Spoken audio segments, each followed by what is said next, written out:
What up, Tiger Nation? What's up, baby? What up, Nook? What up, bro? What up, family? What's Happy good, Monday. everybody? Happy Monday, man. Welcome back to another live stream hosted by yours truly. Yes, sir. Make sure y'all hit that like button when y'all coming on in. Yeah, y'all go ahead and hit that like button, man. Go ahead and hit that subscribe button if you're new to the channel. Appreciate you guys, as always, for checking in and rocking with us. And we're going to get this thing popping like always. Of course, we'll probably have the whole squad on here at some point. But as you come in, like I said, go ahead and hit that like button, hit that subscribe button. And of course, share it up in the comment section today. Again, just want to just say to everybody, man, how much we appreciate you guys, man, for the initiative on Friday for Tiger Talk. Man, things are coming along, man, just fine. And, we can't do whatever it is that we're doing without the support of you guys, man. We love doing what we do, and we're getting ready for it's going to be a fun season, man. It's going to be a very fun season, I think, Nook. And I think we got a lot of excitement coming down the pipe, man. We got a lot of big plans for Tiger Talk. We got a lot of big plans for KC 1400 Media Group. We're gonna plans is all over, man. Everybody got them.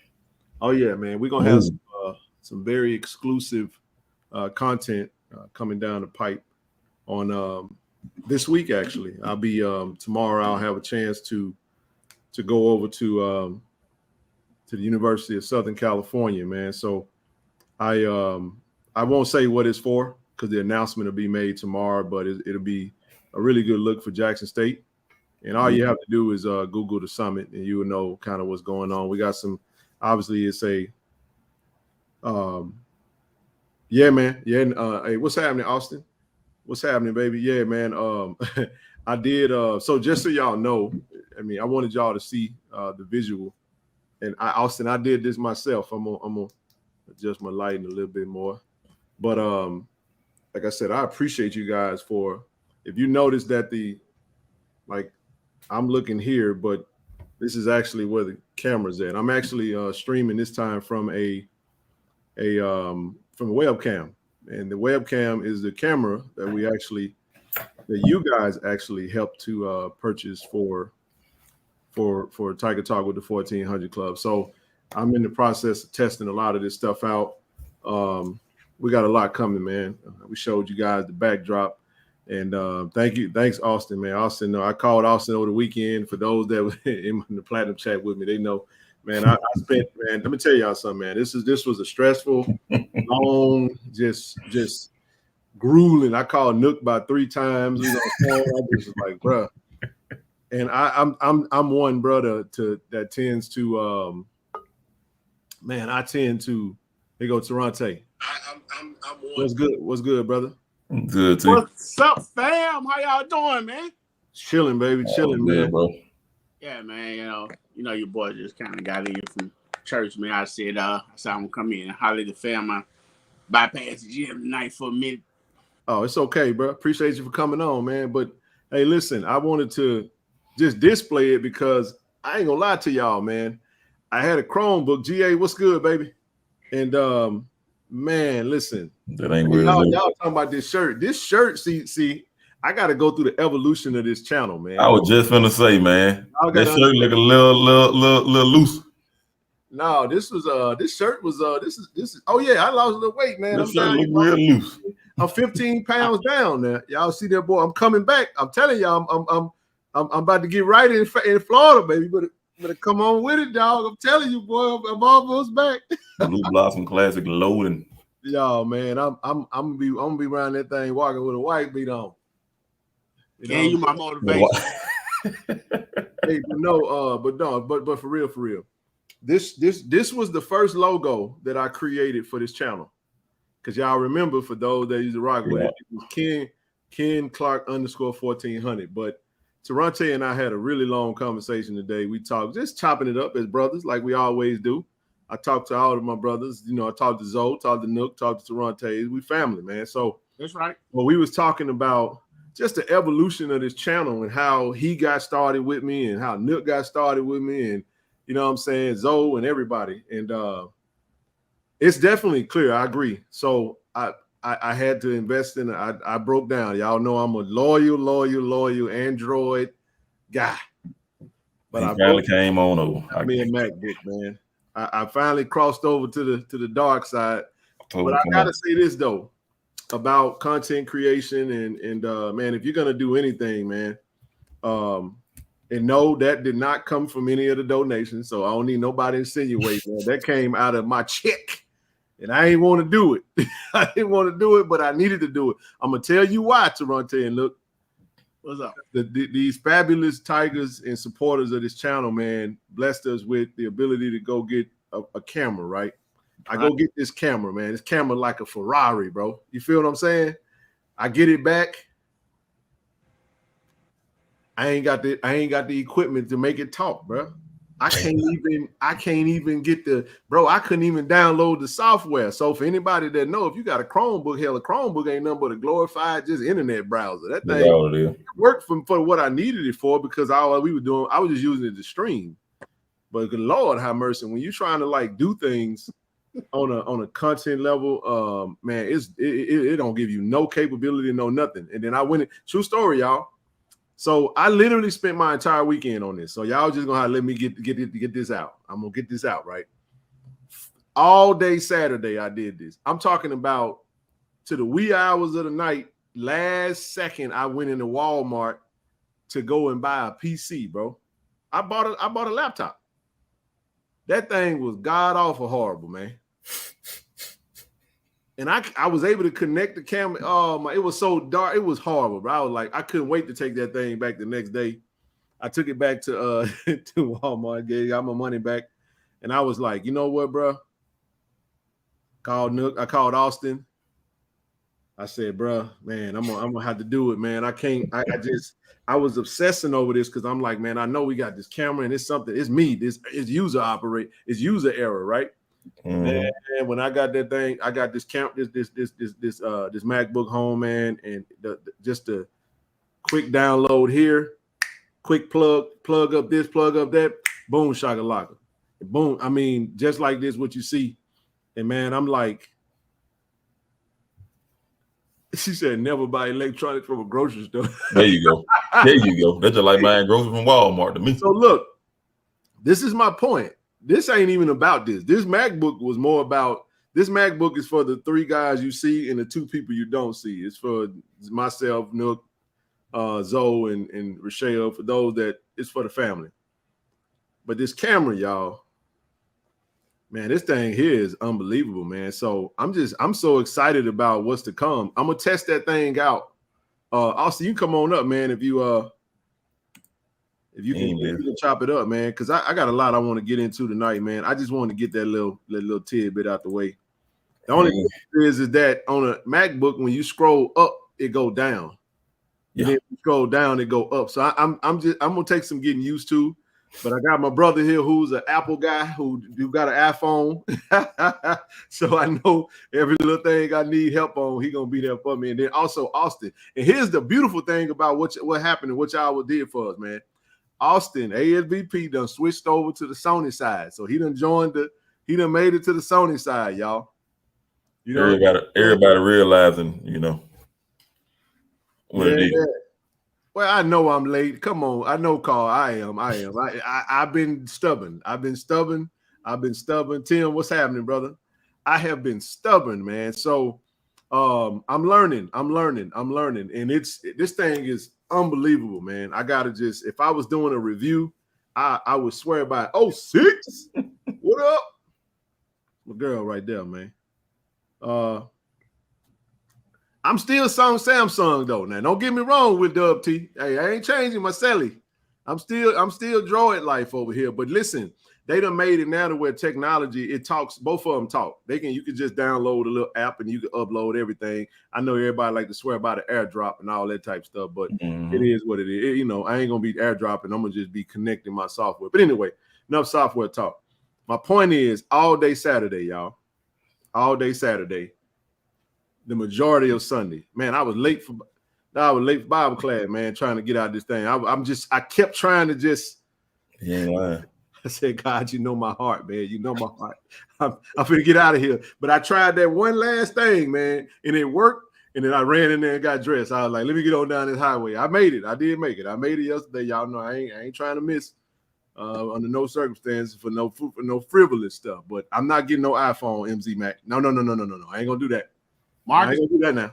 Air mattress up in that thing. You know? I ain't gonna do that right now, man. I said, you gonna need an air mattress up in there, man. You know why?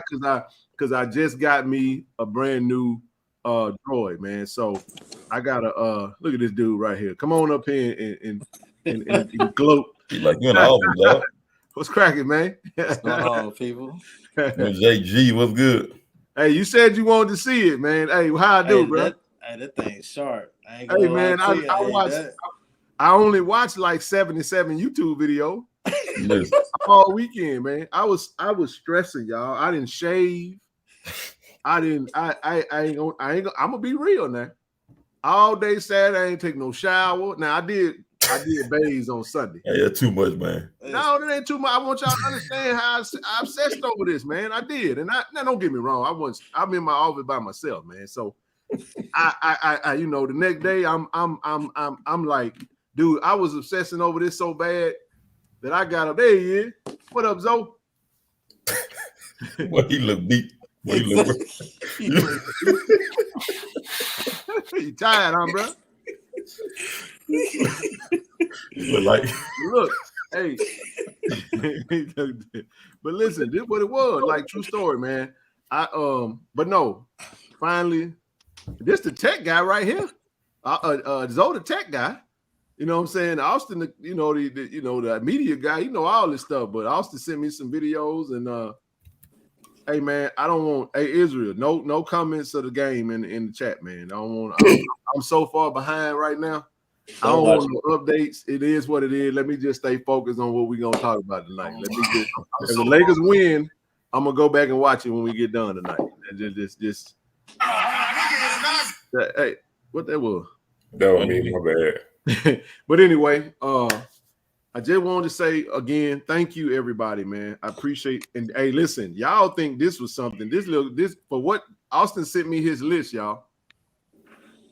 He scaled it all the way back, and that thing still strong. That thing look like a salary. Strong with a K. Strong. Do you hear me? K, I guess. It was a good scale back. Hey, listen, you scaled back 30K, but you still. Oh yeah. You ain't put no damage on it. That thing like a Social Security number. Yeah, because when I saw it, was you scaled back 30.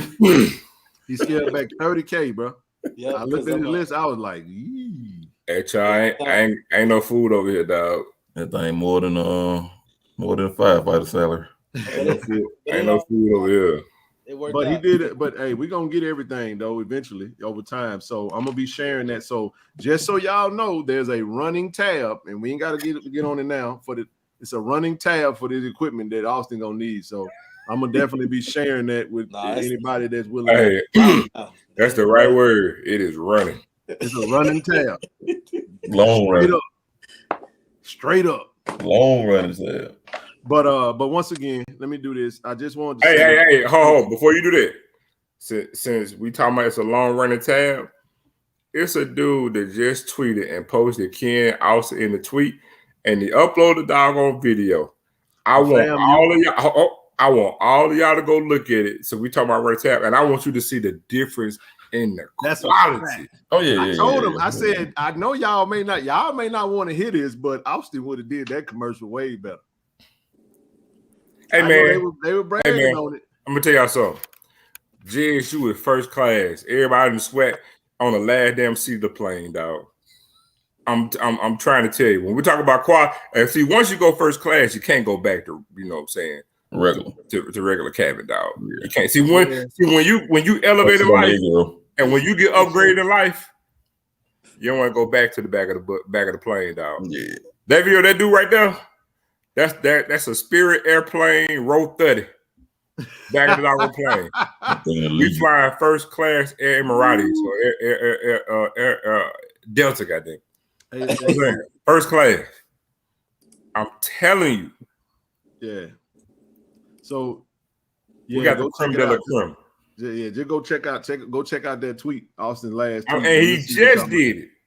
Yep. But anywho, like we were saying, thank y'all once again. Appreciate y'all, man. You guys have been amazing to us, and we gonna keep it rolling. We got 420 in the room. Go ahead and hit that like button. Be sure to hit the like button, hit the subscribe button, hit the share button. Let them know we're over here, like we always are. And shout out to Dub T. Willie said he did share with me the financial. I know we had a lot of conversations regarding the financial wellness. Damn, you was snakes on the plane. the financial wellness that's coming up, and I'll be definitely sharing that on the. I'll get with him on how he want me to share it, and we'll get it out on the. We'll get somebody called the Soul Train, Soul Plane, and then you come. I said, "No, it's fam. You with snakes on the plane." Just need one. Hey, you know what? CHS. Hey, that's all we need. We just need one big time investor, somebody that gonna, invest in us while they at it too. You know what I'm saying? We can definitely use it. We can definitely use it, man. But y'all gotta share. The more you share, the more eyes get on. I just want to reiterate though, like when the family invests, this is for the future. This isn't really for me. This is for the future of Jackson State football and the media department. So, regardless of who's running it, Jackson State should be good. We shouldn't have a gap like we did, this past season. So there shouldn't be a gap at all when that happens. So it's gonna be a good. Y'all can see a lot of good changes. Got to meet some new players, this week. So I'm excited. I'm ready. You met some new players. So let me ask you a question. I'm gonna ask you the question that they gonna want to know. Is this a new player that they know about, or this a new player that they know about? They know about it. Okay, all right. Yeah, this is the time for some of the players to check in and stuff. So they gonna start rolling in soon. I got a new player for you. I mean, let's go ahead and do that since you said that. A good segue. We want to welcome. We grabbed us another wide receiver. George McCorley, 6'4", 210 out of another California commit. Y'all Portland State. Snatched him up out of San Diego, California, by way of Portland State. Is that D2? No, that's FCS. They're in the Big Sky Conference, but he actually by way of the University of Central Missouri. Yeah. I saw that on him. Yeah. They're in the same conference, believe it or not, with Delta State. That's right. Big time. Hey, jump ball guy. Great. From what I gathered off his film, man, another wide receiver, a great goal line threat. Some more depth. Great red zone threat. Yep. Man, the one thing that stands out about this kid, man, he attacks the ball every time. He do, man. He attacks the ball. He do. Absolutely. His tape I'm gonna tell you what, his tape is impressive, bro. I'm telling y'all, dude has great practice film. It's a great week for me, mediation this week with my lawyers. So I'll be contacting you soon. Hey, my man. Thank you, Aaron. I know you've been talking about that. Hey, man, whatever you decide to do, absolutely appreciative, bro. This is hilarious because that is true, man. What's that song? Maybe because I'm a thug all day. I'll take it to the house. Remember that slip and slide video? All my life. Oh, God. They talk about a Cutlass off North Side. I said, hey, man, but you know what, though?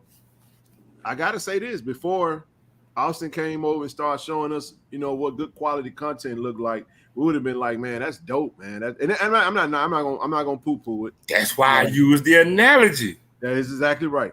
That's exactly right. That's an economy video. It's economy. You know what I'm saying? We got first class down there, the lower left hand of the screen right there. It might be main cabin. First class, business class. They ride there in economy, dog. Economy good. That's all you used to. That's correct. You know what I'm saying? Ain't nothing wrong with economy. You either want to get a window seat or an aisle. Either you know what I'm saying? Economy is good until you get used to first class. Once you get first class, you're like, I can't go back there. Ain't nothing wrong back there, but they feel good. I like this up here. Facts. So yeah, you know man. Great pickup. And man, You know what? I did not do. I'm not gonna announce it, but it's on Twitter. We did talk about position coach. It's not official. I'll wait until the school make it official, and whenever they put something out. But I think I don't even have a name in front of me right now. I think our wide receiver coach is in place. Our wide receiver coach is in place. Austin. Mm-hmm. Yep, Okay. I met him too. He's real cool. Yeah. So well, if that's the case. He's Zoe, did you screenshot that photo? I think I got it. Do a pastor know his word? Send that to me real quick. Come right up, buddy. I tell you, sometime he do. No, I know he don't. He never forget his word. He might not abide by it, but he'll never forget it. He know it. Yes, indeed, man. But man, we got some fun stuff coming out of pipe. I don't want to really, like I said, I am going to be at the Black Student Athlete, the Black Student Athlete Summit tomorrow. Ooh, say that fast. Yeah, Get me out here. let me go to it real quick. What's your name there, bro? So it's gonna be I'll be going to the award ceremony. They're gonna have the Black Student Athlete Summit awards presentation starting 11:30 tomorrow, man. USC definitely gonna bring y'all some content. That's gonna be dope, man. It's gonna be fire. I'm looking forward to that. I'm gonna test out the cam and see what I can do with it, man. You know what you're doing?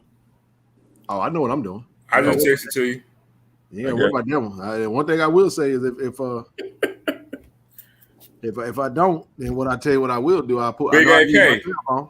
Big AK. I always stand by. Yep. Do like Monica, dog. You don't. Hey, you still stand till we tell you to sit down. Still standing. You stay standing till we say, "Hey, we ain't standing no more. We good." Yeah, we still standing. I'm talking about we standing for some good too.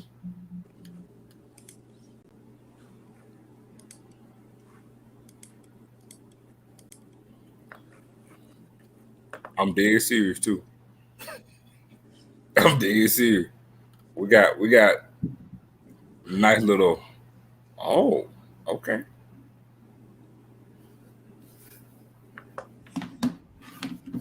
So yeah, Coach named Bryson Adams. That's his name. Bryson Abraham. I'm sorry, I said Adams. Oh, there you go. Bryson Abraham. I'll just throw this up real quick, and then you guys can go. Make sure y'all go follow him. Not officially announced yet by the university, but he put it out there. So Twitter is public information. So we're gonna definitely go from there. Well,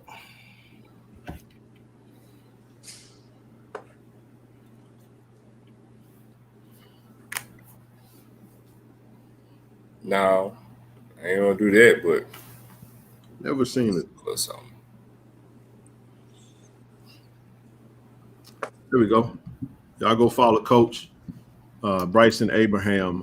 He's a La Tech alum, played football at La Tech, and he also he's coaching at Texas State team we playing. We keep bumping into Texas State, man. We had RJ Fleming. So shout out to Coach Abraham. Can't wait to meet him. Some more FBS lineage coming over here to JSU. So all you gotta do is you go check his pedigree. I'm telling you, he's done a phenomenal job in his resume. We're happy to have him. Want to welcome him to the Tiger family. And shucks, man, we Coach TC over there building a juggernaut. We had RJ Fleming come in, and just like that, baby, he flipped the script on that thing. When RJ decided to leave, he delete that overlay. So we back in the fold, man. I think we officially got everybody in place as far as what I'm concerned, and then we're gonna have some. Hey, Austin, why you decided to switch over to Sony? Say that again. You switching over to Sony from what? Why you decided to switch? From Canon. Well, just kind of working with the Armor team, and then kind of like having some industry friends. It's kind of like seeing what they've been using, and a lot of people have been using Sony, and so I got a chance to like test it out, and it kind of mess around with it for a tournament that I shot, and it was pretty sharp. It's gonna help me keep up with all the action and stuff with football. So I think the autofocus is what kind of like maybe switch over. So, but I'll probably stick with Canon on pictures. But Sony, I'm definitely all in for video. So yeah, everybody will start to see the quality, and it helps because a lot of people still have Sony for video. So Yeah. So when we get back to it, with these bowl games or these like the HBC Legacy Bowl and stuff next year, we just got extra bodies now because Ken got a Sony now. So and that's just more stuff. More views. Yep. So that was my reasoning though, but it was good. It was good. It took me a while. Ashton kind of. He was kind of like giving me hell about it today. Wait a minute, bro. This dude's still at the office. Yeah. This dude's still at work. Oh, I left, but I need to just clean up some stuff and I'm finna get out of here. I ain't gonna You stay. need a security guard, man. Let you be working. I got security. Don't worry about it. Ken, you're on mute.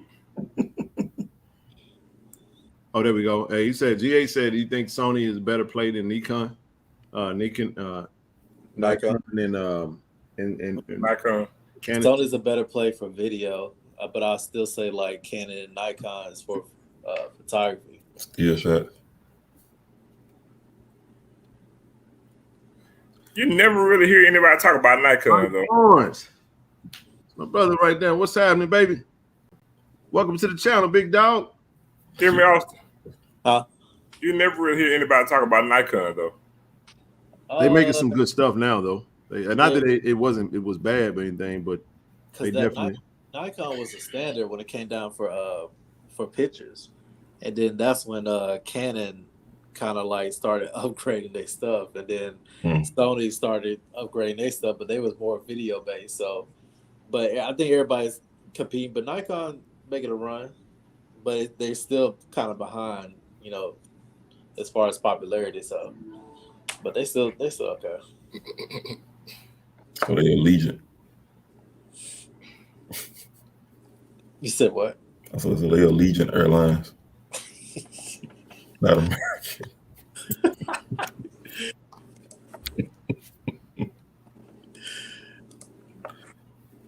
So basically, it's like JSU is like Canon. Fam, you like Nikon. Pretty much. I like that too. So, I got it. Hey man, why you keep up with Best, man? I'm just saying. Why with us? I mean, it's all relative, right? Yeah, you're right. Man, God, dog. Yes, Divine. That's right. That's what I was saying earlier. Thank you, everybody. We did hit that goal. We got everything that we needed, and I appreciate everybody. They said, "Fam, you like a Polaroid."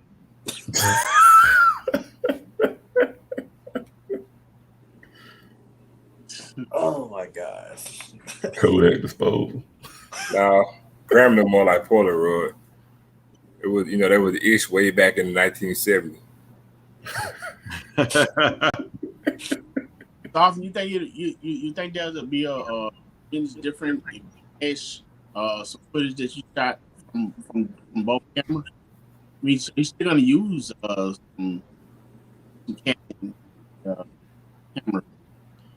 You choppy, Toronto. Yeah,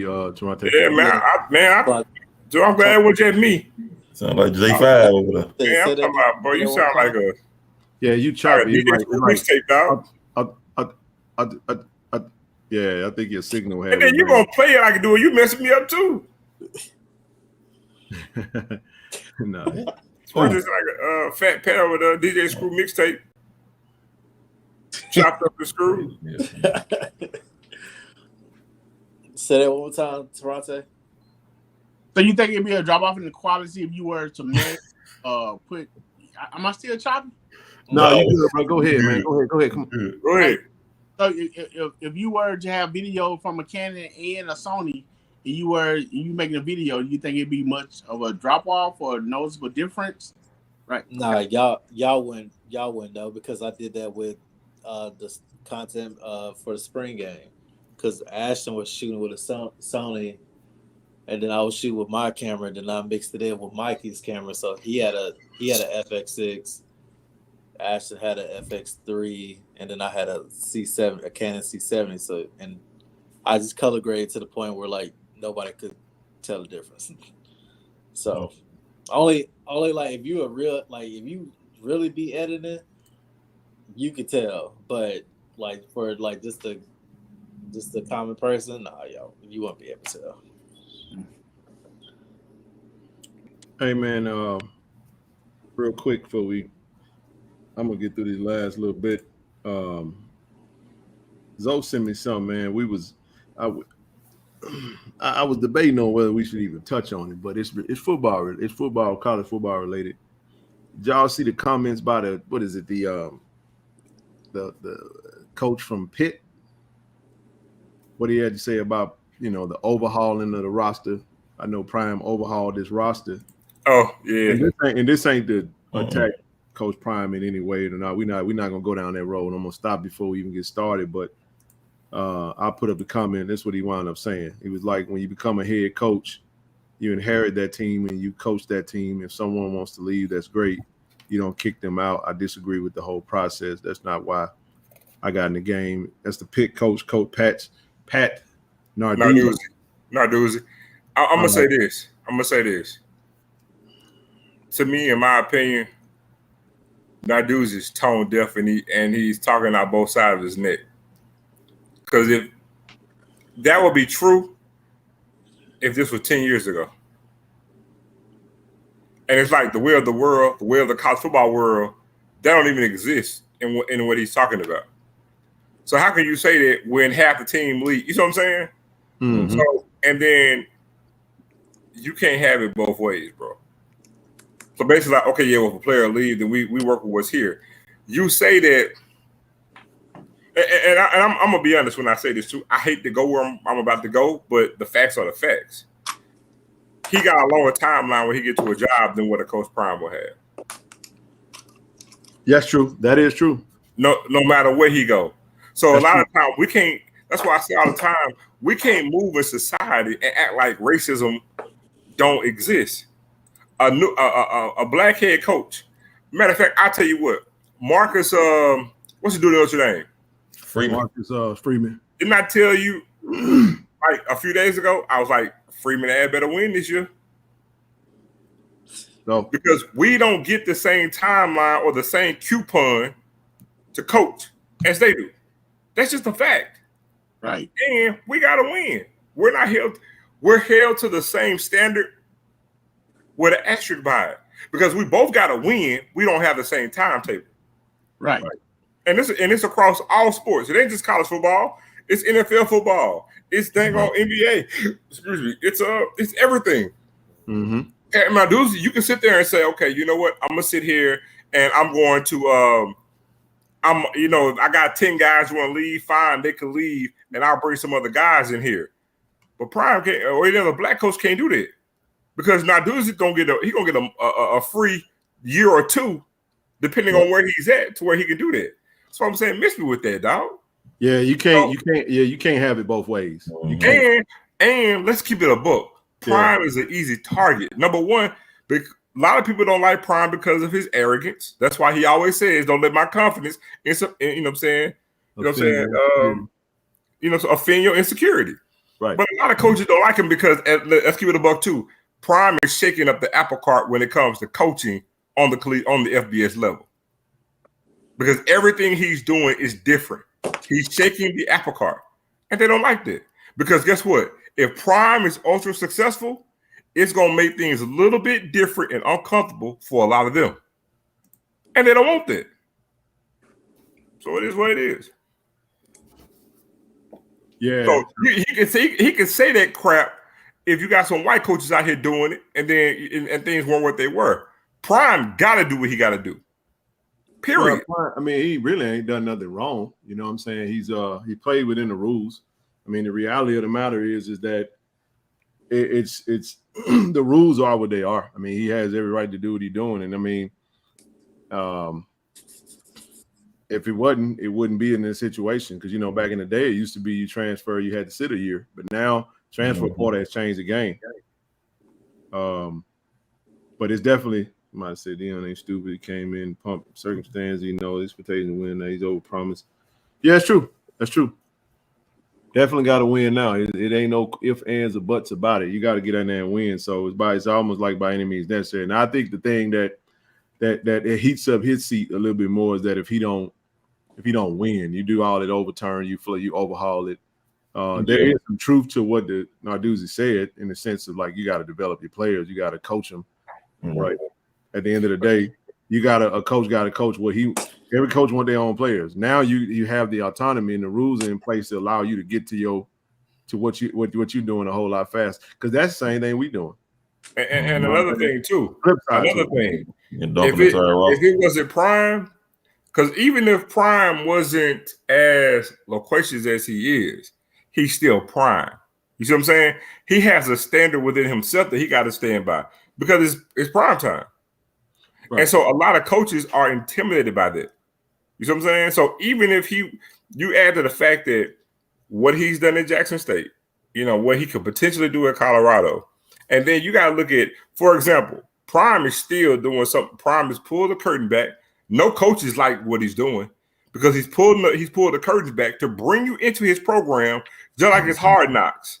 Coaches like complete control. Where Prime saying, I got control and still get show and twerk this thing differently. And coaches don't like that. That's what I'm saying. He's shaking up the apple cart. And the fact that he's done that, a lot of coaches don't like that. A lot of coaches don't like Deion Sanders. It ain't no secret. A lot of them don't.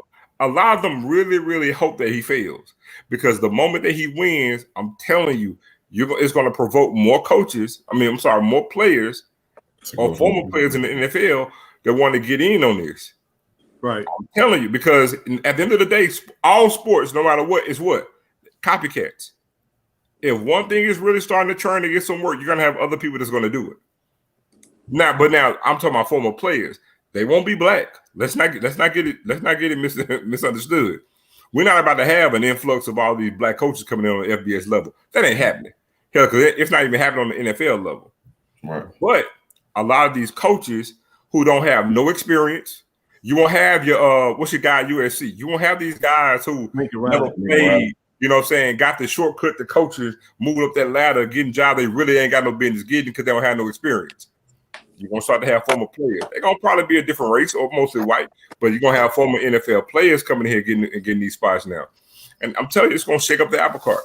But that's a tone deaf statement. Because again, what do you do if you got 20 guys that want to leave after the season? Because their NIL stuff didn't come through or whatever the case may be. I mean, you got NFL players that's going to leave, and then you got to overhaul the roster anyway. I mean, NIL is a play too. I mean, at the end of the day, it's always a flip side to it. But you can't have the business can't be about one thing. It's a whole, you got to have the full scope. And if coaches are going to be, they're going to take advantage of this. They're going to take advantage of the portal. They're going to take advantage of NIL. They're going to take advantage of all that. I was thinking about Hunter Dickinson, the kid that was at Michigan, who wound up leaving because he said what? He get 10. They shorted him by 10,000 or something like that. Shucks, man. Hey, Ken, I tell you what. Let me pose a question to you. I would tell Narduzzi. I said, okay, you don't like the way Prime do it, but do you like the way Mike Norvell did it? Crickets, right? Because I would say, okay, Mike Norvell got what, 10 less players than Deion? So do you like the way Mike Norvell did it? Think about it. What did you just see the other day, Ken? He's the transfer portal king. Yep, that's what they named him. Mm-hmm. At Florida State. Need to name Coach C. Taylor that though. So watch this. No, Mike Norvell didn't. Watch this, Ken. Right. No, he didn't do 50 players, but he did 40. Yep. So what's the cutoff? What's the magic number? Because 40 is still a lot. So you got a problem with the way Norvell did? Well, what he did was, I think with with Deion, it was louder. You know what I'm saying? That was the main thing. It was the noise, cameras, and all the attention and all the marketing and everything else associated with him. And let's give it a book. Prime is going to steal the shine this whole entire football season. The worst thing for all these coaches is for him to have success this first year. Because if he wins, Yeah, man, we already know it's gonna get ugly. Right. Yep. He's a lightning rod. Everything is gonna turn to him. Like you said, Lane Kiffin, 35 plus at Ole Miss. You see what I'm saying? Yeah, man. I mean, how many? Ain't nobody talking about Lane Kiffin right now. So I'm saying it's all about Prime. Hey, but oh, by the way, he black too. Mm-hmm. Speaking of Coach TC Taylor, Zoe and I had a conversation today. Shout out to Sister Lavana. Shout out to Kavana, man, reaching out to us, man. We talked about season tickets, man. We got an actual we got an initiative coming. Not an initiative, I keep saying initiative, but they got a dog, my bad. Did I? Don't worry about it. Yep. My bad. Formal reception, formal invitation to. So listen, we this Thursday, man. So we talked to the ticket office today, because one of the things is always telling you, man, get your darn tickets, get your darn season tickets. Speaking of Jackson State, man, we have to I want everybody to kind of follow me on this. Like everybody lock in on what I'm about to say. As of today, as of right now, Jackson State has only sold 4,100 season tickets. 4,100. Long way away from 20,000, like I know Zoe mentioned, but to the standpoint to where they're gonna have a formal invitation and reception for they named it the Tiger Ticket Elite Team. The Tiger Ticket Elite Team. And here's the thing: the goal is this. There's going to be an invitation, and this is cool as all get out, man. I think I appreciate her for letting us know, what they're going to be doing, and that's right, Israel. And we're gonna talk about it because let's have some dialogue about it. Let's have some healthy dialogue about it, because season tickets is guaranteed revenue, and we have to change the mindset of how we do business at JSU when it comes to this. Matter of fact, this is going to be a point of conversation for the next couple of weeks, bro. For real. It's an emphasis. It's a full sad, man. But I'll say this though, the mission. Hold on, let me read this real quick. Okay. This is the invitation you sent out to those that's going to be coming to assist. Basically saying it's a great day to be a Tiger. The reception is to formally invite our JSU alumnus, and supporters to be a part of the Tiger Ticket Elite Team. What is the Tiger Ticket Elite Team? They are a team of JSU ambassadors created to increase JSU athletic visit. What is that noise, man? Because I'm hearing some back. Hold on just a second. What is the Tiger Ticket Elite Team? They are a team of JSU ambassadors created to increase JSU's athletic visibility in an effort to increase season ticket sales. Here's the mission: 10,000 season tickets. Just so everybody know, for those that didn't know or don't know, we only sold I think she mentioned we did 6,500 season tickets last year. I think we did a total of 6,500. So, and that's even with Prime being our head coach. So we got to do something a little different. We got to get creative. And she basically, I think the objective is to have 70 of those that's on the team that's actually going to be they got to go sell 100 tickets, I think. What's 7 times 100? 7,000, right? Yep. And one of the things she shared with us, she said, and this isn't to throw off on anybody, but this is just talking about kind of where we are in the scheme of things, right? Mm-hmm. I think they were asking those who bought tailgate spots, reserved tailgate spots, if they could purchase 2 season tickets apiece. And she said there was someone who actually gave up 3 tailgate spots because they didn't want to buy those season tickets. Which I get, the idea where if you're going to force me to do it, I think it was more about the encouragement of just trying to drive season ticket sales.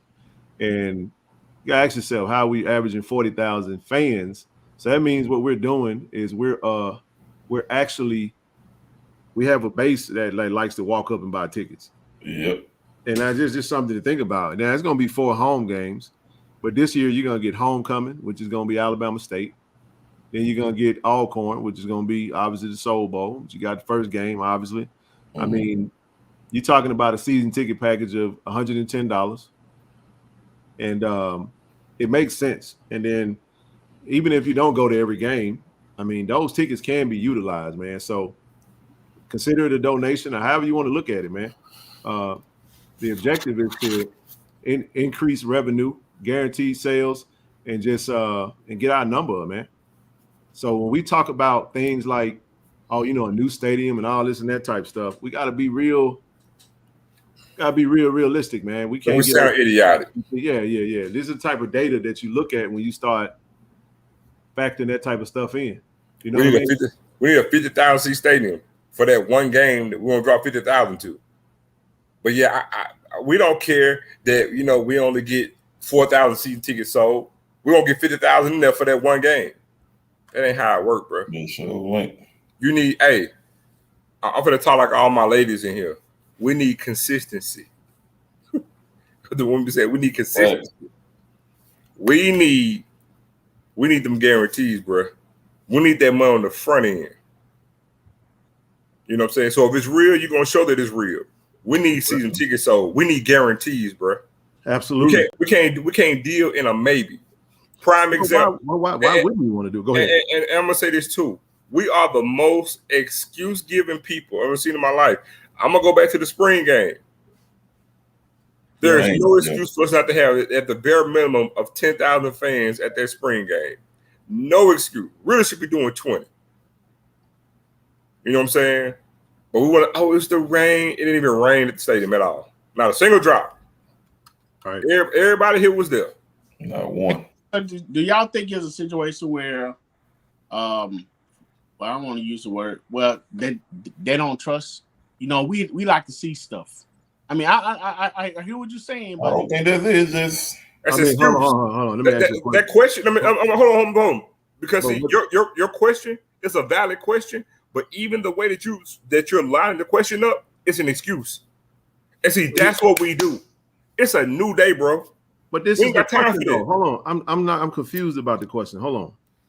What do you mean they need to see? What they need to see? What? Because it's like this is not like you're donating. You're buying a season ticket. You're getting something back for your money. You see what I'm saying? Like, so I'm trying to understand. Like, what do you mean by that? Go ahead. What I mean by that is, of course, the season had, you know, the TC era has started. Yep. The product. Of course, we see the recruits, we see the name that has been done on the field. So they're not buying into, and then especially with Coach being quiet, which is the way which is perfect the way. I know what you mean. I get it now. Let me ask you this question. When we were 3-8, we averaged 30-something thousand fans. So we had 33,000 people attending the games on an average. When we were 4-8, we was 3-8, 4-8, whatever. 4-8. Mm-hmm. So my question is, you didn't see nothing then, and you still attended, even if you dropped 10,000. My question is, for the 32 that's averaging in attendance, my question is, why wouldn't you? I got 3 sets of season tickets, and I don't even live in Jackson. I just can't understand to me how a regular game goer that live in the city of Jackson does not have season tickets. You can't make me understand that. And you paying more. Season tickets go on sale in March, bro. In March. And we talking about the first game is the first home game is in September. Hey, and I ain't mean to. That's 6 months, bro. 30 May. Welcome to the channel. Sorry, that's 6 months. Welcome. I appreciate this. And watch this. So you say you feel like they need to see something? Okay, then. Did they need to see something last year? No. Well, based off last year, then they had already seen us. No. Watch this. Man, this is not our first season playing football. So what exactly needs to be seen? But that's what I'm not coming at you, but I'm saying no. What I'm saying is, hey, come on. And the reason why I say that like this is because if you talk to anybody, different people, when they get to talking about it, even the types of questions that they will ask, it's excuse laden. Even in the questioning, there is no excuse. You could miss me on it. You ain't got to see nothing. We on a 20-game winning streak. Watch it. We on a 20-game conference winning streak. We're the 2-time defending conference champion. What do you need to see? Hey, this is a good point right here. Jeremiah said, I hope y'all don't treat y'all significant other the way y'all treat purchasing season tickets for a school you say you love. If y'all do, y'all relationship gonna die on the vine. Now I'm just saying, like, it doesn't make sense. Like why we like the logic behind it is just and then you have the stuff you have to go through in order to buy tickets. Yeah, and then you paying more. You're paying more by game. You're paying more money by getting an individual ticket. No. Why would you wait? What is waiting going to do when you saving money paying it right now? And when it comes to the cost, again, you got 6 months. You can save for 5 season tickets. General admission, they're $113. So even if your money tight, and I ain't pocket watching, all right? Hey, things tight, COVID, everything else. Hold on, watch this. Don't tell me you can't put up $10 a month. $20 a month. $20 a month. I'm just saying. We got to get out of the habit, y'all, of automatically, subconsciously going to an excuse. Because the moment you go to an excuse, I'm going to go to a solution. Here's what I will say, though. I am happy that we have something in place that's coming, that there's an effort, more of a grassroots type effort that's allowing a team to basically hit the neighborhoods in the community saying, hey, let's get these ticket seasons. We want to support Coach T.C. Taylor. He putting together a great product, building a great team. And it's crazy that we on this wait and see mentality right now when it comes to one of our own who basically, building on what's left over. You know what I'm saying? So it just. So what's the strong promotion have you guys seen on ticket sales? Well, the ticket sales are what they are. Ain't really no promotion. You get a bundle. Like, let's look at it like this. What I mean by that, as far as commercials, as far as radio play. Okay, Toronto. I got a better question. Hmm? You saying what type of promo we had? Did you have season tickets last year? Oh yeah. Hold on. You got season ticket last year, right? Yeah. Okay. Do you need a commercial to buy your season tickets this year? I mean, but everybody's not me. I didn't say that. But hold on, man. Hold on. This is the thing we know. This is all I'm saying. This ain't new. This is historical data for us. That's the point I'm getting at. So historically, we don't do it. I'm saying it's almost not smart. Like, it ain't not smart. I don't want to say dumb because I ain't trying to offend no one. I just want to say it's $140 if you pay game by game. You're gonna save $30 if you buy a set of season tickets. And I can't understand for the life of me why we complain so much about what ain't right. We want to complain about running out of water. We want to complain about the concessions. We want to complain about the stadium. We want to complain about the grass. We want to complain about the parking. We want a new stadium. We want this. And I can't understand how anybody who say they love Jack State, who go to the games, how in the world can you have an issue unless it's finances? And if it's finances, you say, look, I'm strapped for ends and I only gonna go to one game. That's understandable. And I'm not gonna sit up here and act like some people aren't in a position to where that's the case. But I'm telling you, we had 42 on an average going. Imagine if we had half of those fans that was going to the game, if half of them just bought season tickets. Half of them.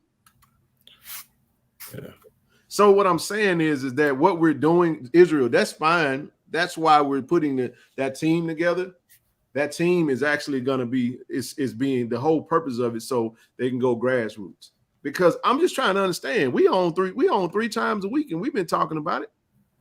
You understand what I'm saying? So, okay, do you have to go to the WLBT? Do you have to go It is an investment that you have to, advertise, but we already know when the games are going to be played. We already know it's the same thing every year. Right. Hey man, I got to bounce though, man. Y'all be easy. DL love. All right, brother. All right, Black Moses. Peace out, man. So what if it's like a procrastination thing? You know how we do. We don't wait to the last minute to do something. I feel exactly what everybody is saying. Yeah. It's not. I'm gonna tell you. I'm gonna keep it a book. It ain't no procrastination. It's systematic, man. It's just the way they get down. It's period. It's number one. I'm gonna say my usual. We devalue it because it's ours. That's the first thing. I don't take it serious. Yeah, some of it I'm gonna wait till the last minute. You know what I'm saying? And you gotta be careful on the way that some people say they love something, because love ain't the same for everybody. Oh, no doubt. So the thing is systematic, bro. That's where it is. And I'm gonna keep it a book. A lot of us, we talk, we don't follow through. No doubt. Because, dude, I'm gonna say, if you look at the data from the economics and the logistics of not just the city, but Metro Jackson, there is absolutely no reason why Jackson State really should be averaging over 50,000 fans a game. Right. Now, ask yourself, how in the hell can you? How in the world can you be sitting here averaging 42,000 fans a game, but yet you only sell 4,000 to 5,000 season tickets? That's a travesty. Yeah, it's maybe, and I understand. Okay, maybe it's early. Maybe we're gonna see as a result of this efforts. Now, I am gonna say this though, we are going to cover that. You know what I'm saying? We will be on the scene, KC 1400 Media Group, and we'll get as much coverage off of it as we can, and we'll go from there. I'm boots on the ground with it. Yeah, we'll definitely bring as much coverage as we could. I appreciate Sister Kavana reaching out to us, and we got a lot of stuff coming. So speaking of that commercial, Toronte, we got something like that in the works. You kind of spoke to it. There's something coming. You know what I'm saying? And we're gonna have something and have something to do with that. So I just think we can't do the same thing that we. So okay, this is what we have to do. We have to meet the university halfway. Okay, if you want the university to do different things, then you got to change your behaviors, because we can go do the work, we can go do the effort, but are you going to change your behavior though? You see what I'm saying? For example, the thing that was used was the person that gave up the tailgate spots because they did not want to purchase season tickets.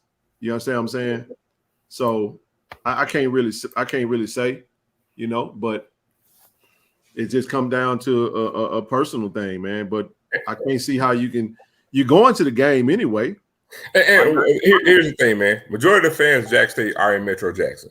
So then we can sit here and we can run through this whole list. Oh, well, I ain't really been seeing on the radio. Really? What happens every fall since you've been going in your adult life? What do you do every fall season? Don't you go to Jack State football games? So you go to football games every year, but you got to hear a radio ad to go get season tickets. Do you see how ludicrous that sounds? What do you typically do during the football season? Right. You see what I'm saying? You're gonna be there anyway. You go to multiple games. So let me. Why do you need to hear a radio ad or see a commercial to trigger something in you to get up to go do something which you know you're gonna do anyway? I mean, is there anybody that I think, to Toronte's point, is I think what he's asking, are there people out there who is in La La Land that does not, that's just they do what they do it how they do it, and the messages that are out about buying season tickets are not reaching them? Right. It's possible. It's possible. So what we're gonna do though is we're gonna get out there, we're gonna pound the pavement, and we're gonna watch this team do it. We're gonna use every platform that we have. We're gonna use Jackson State social media, we're gonna use the football page social media, we're gonna use this platform, we're gonna use Tiger Talk, we're gonna make commercials, we're gonna use radio, we're gonna do all that. So let me ask this. What for those who don't know or who will ask the question, what difference does it make if I buy season passes or not? What long as I come to the game? What's the difference in buying the season pass and buying a ticket to park up? I'm still buying a ticket for the Jackson State game. But they just want to spend extra money, and we understand that. But they want to spend extra money, and then also that same fan that want to sit there and say, I'm buying a ticket to go to the game anyway, it's going to be the same fan that come basketball season. Why the basketball team playing the whole first non-conference schedule on the road? Why they got to play all these money games? Man, when football season comes, man, I wish that we didn't have to play these money games because it's budgeting. It's guaranteed money. It's already accounted for. See, I can't bank on a guarantee when you say, I'm going to come in October. You might not live to make it to October. Like I told you, we're going to be like these women. We want guaranteed consistency. I want a guarantee. It's a guarantee when you buy them season tickets. It's a maybe when you say, I'm going to that game again, the Soul Bowl. But then we might not win. I ain't going to that game no more. I just don't understand how it really be people at like the tailgates and stuff that like, hey man, I need a ticket and live in Jackson. Or better yet, watch this. Hold on. No. Dion was not. He wasn't a selling point. We sold 6,500, even when Dion was the coach. So even with him being the coach, we still didn't change our behavior like talking about it. Oh, prime example. We get ready to go to a ball game. I've been on everybody about the Swag Me At Challenge. Get your tickets. Get your tickets. Get your tickets. Guess what? Doggo game, probably by this time next month. I decided I want to go to the game now. I went and look on Ticketmaster. Ticket $400. I ain't going to ticket. Well, guess what? If you'd about the $20 ticket that you had 4 months to go buy, wouldn't be no issue. Celebration Bowl come up. We said, hey, we tell them a whole 2 months in advance. Celebration Bowl tickets just went on sale. I'm gonna wait. Oh my God. SeatGeek got them on sale for $500. I wish I might buy a ticket for $500. Yeah, they be robbing. That's the problem. But guess what? They can't rob you if you go ahead and get your doggone tickets. So what would you have to say? What would you have to say to those fans or those people that has a work schedule? Cause I remember Prime made this when he made this example of playing on Thursday night about some people work. Okay, I can kill that right now. We ain't gotta live in the land of what if. All our home games at 6 p.m. on Saturday. So we made it even better for you. All the home games at 6 p.m. Okay, good. I can kill that crap right there. Again, I don't live in the land of excuses. Because when people want to give these one-offs, like the question you gave, that's a one-off. And that's a low number of people. That's a very low, minute number of people. Straight up. That question you just gave, that's not thousands of people. Let's keep it a buck. By and large, the majority of people who want to go to the game are free and available to go. But we made it even better because now the game is going to be at 6 p.m. You got another question? I mean, I'll tell you, I don't live in this land of excuses. They are all excuses because that's what we love to do. We want a coupon for everything. Get your butt up and get them doggone tickets. It's literally that simple. Right.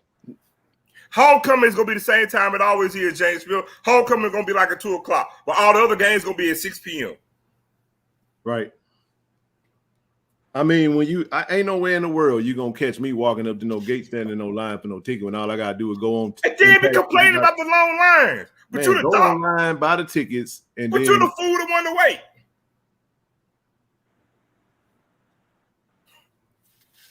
But that's what we want to do. You're going to have that long line. I don't want to go to the game no more. They ain't prepared. They got them long lines. They ain't had the tickets ready. Man, you could have avoided all that. Just go get your tickets. We want to live in a land of excuses. Come on with another one, Torrente. Come on. I got time. Come on with another question. The link's open, man. Y'all, somebody come up and explain a better scenario as to why. Because what we trying to do, keep in mind that this is all out of love, family.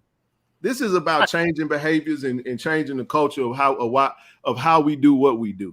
We claim this, we claim that. We get active on social media now. Imagine if everybody that's come in and hitting the like button and retweets and sharing actually bought season tickets. And some of us, I'm saying it like, look, you can buy season tickets even if you ain't coming. Hey, Ron, you want to hear some crazy? Don't say that. You want to hear some crazy, Ron? The majority of the season ticket holders are older people. Yep. Yeah, the majority of the season tickets sold are older people. What we're gonna do, man, is we're gonna drop that link every time we come on going forward, man. Once we meet with the Tiger ticket team Elite, I think What up, nephew? I might be messing the name up because I don't have it in front of me at the moment, but I'm telling you right now, bro.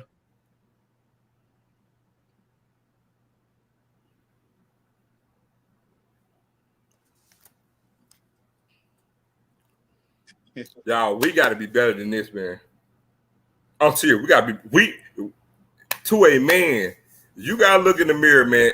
You ain't gonna move different until you do different. I'm just telling you, bro. I'm just telling you. It's an all-day look. It's an all-day thing for me. Even worse now, because I'm back in the Jack. My whole Saturday's filled with JSU football. I love it. I'm gonna be there early. I'm gonna stay late. And football heaven. Yep. You know what I'm saying? But man, they killing me with this crap, dog. Hey, she just posted it. So if you're in here and you want to get season tickets, go ahead and hit that link. You can buy them right now. Buy your ticket right now today. Is there anyone who would like to come down and get some tickets? The doors is open. The doors to the ticket line, and it ain't no line. You get to do it in the leisure of your own home and in the comfort and convenience of your own privacy. Ain't nobody got to know.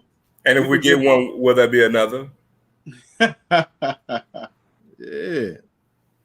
I'll pin it to the I'm gonna go into YouTube now and pin it. I'm gonna make sure we pin that. We're gonna pin it every time. So we're gonna be intentional about this because what we're trying to do is we're trying to change some behaviors, man. So the main thing is just like I said, getting everybody on board to doing what it is we need to do. Oh my God, bro. Oh my God. Oh my God. What's that? Oh, I talk about it. Oh my God. Oh my God.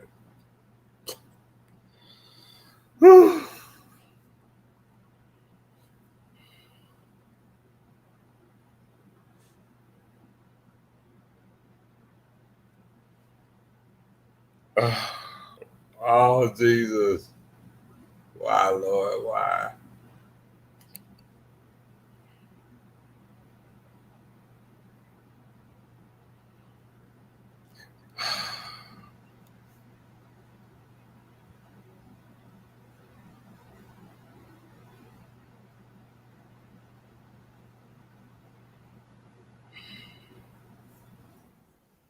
I'm reading some of the comments. Some people saying something about with your thing with Mississippi players on the team.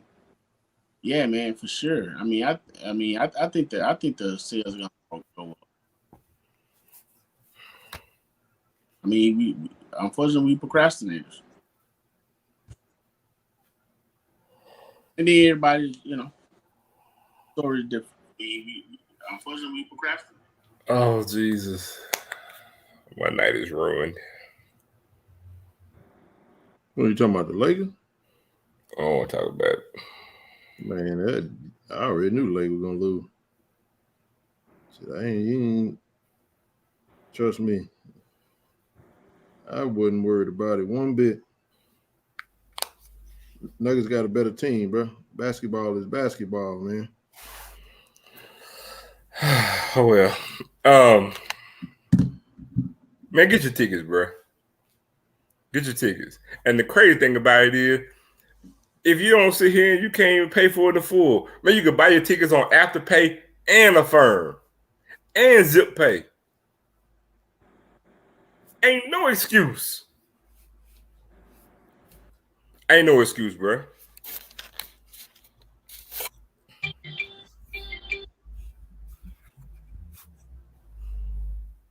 God dog. Ain't no excuse, bro. I'm in my own honest, in my heart of hearts, bro.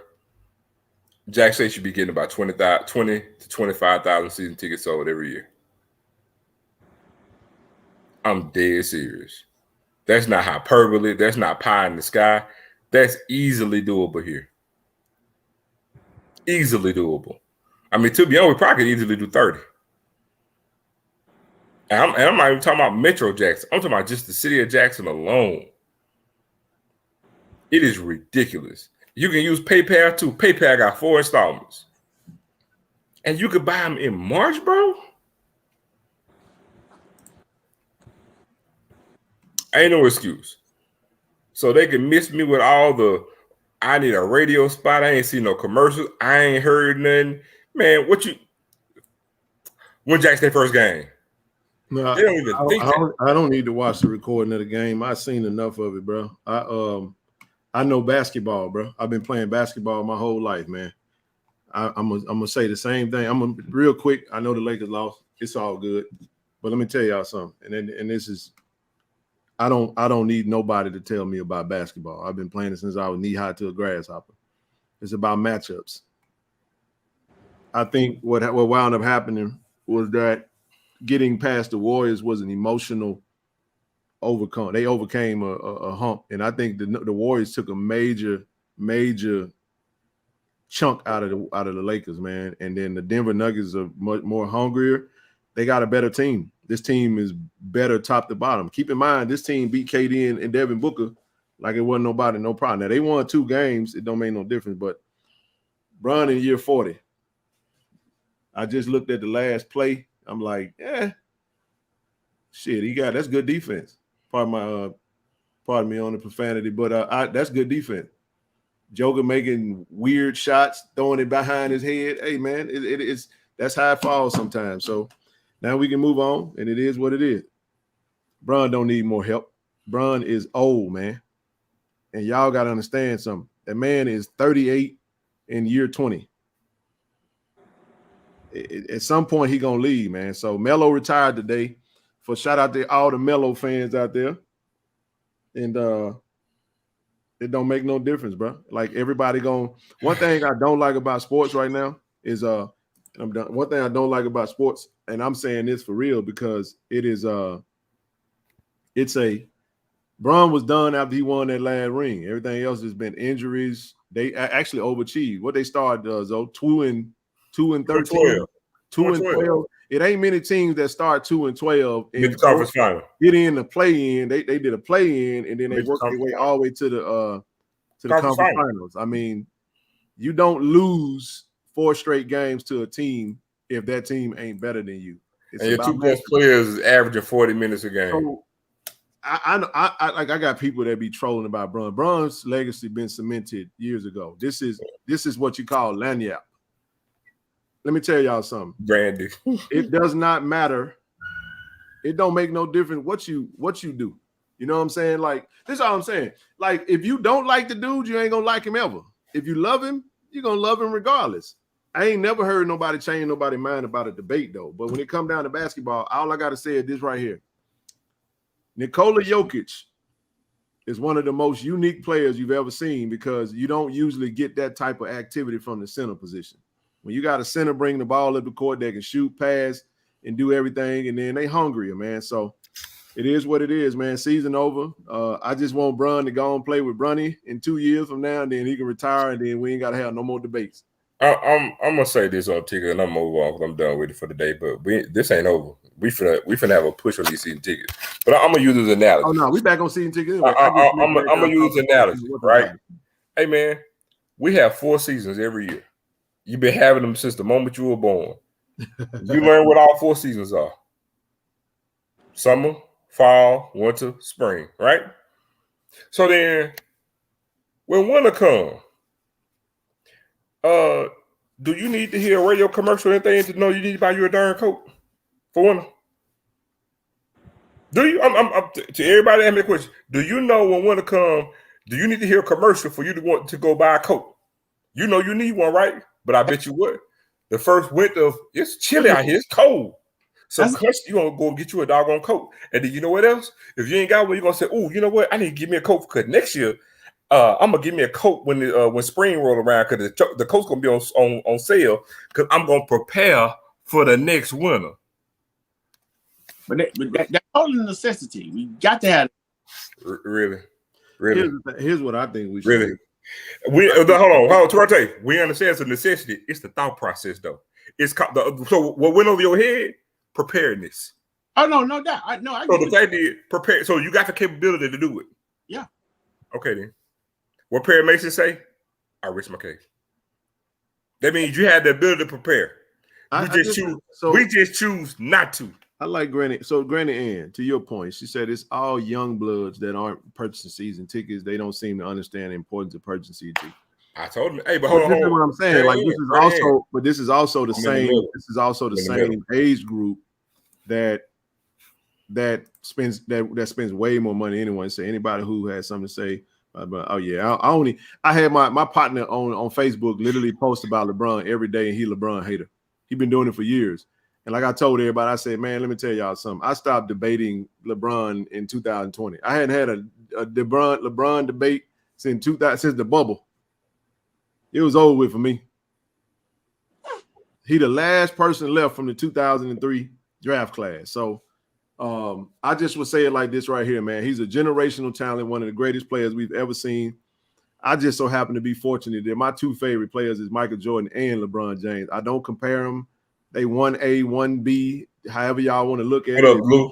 What's up, Blue? But I don't really get into the debates no more, man. I got nothing but love for the dude, man. He has. Let me say this about LeBron. Me and Zoe talked about this one morning. We was talking early morning. So we were talking about how LeBron is successfully did what I think it was Steven Jackson that said he successfully did what a lot of First athlete ever wanted to do, and that is put the homies on. You know what I'm saying? Kobe can be 1B. See, this is the thing. Miracle Sports, I won't debate it. You can make LeBron number 18 on your list. I'm going to walk away and say, have a good day. There is no emotional.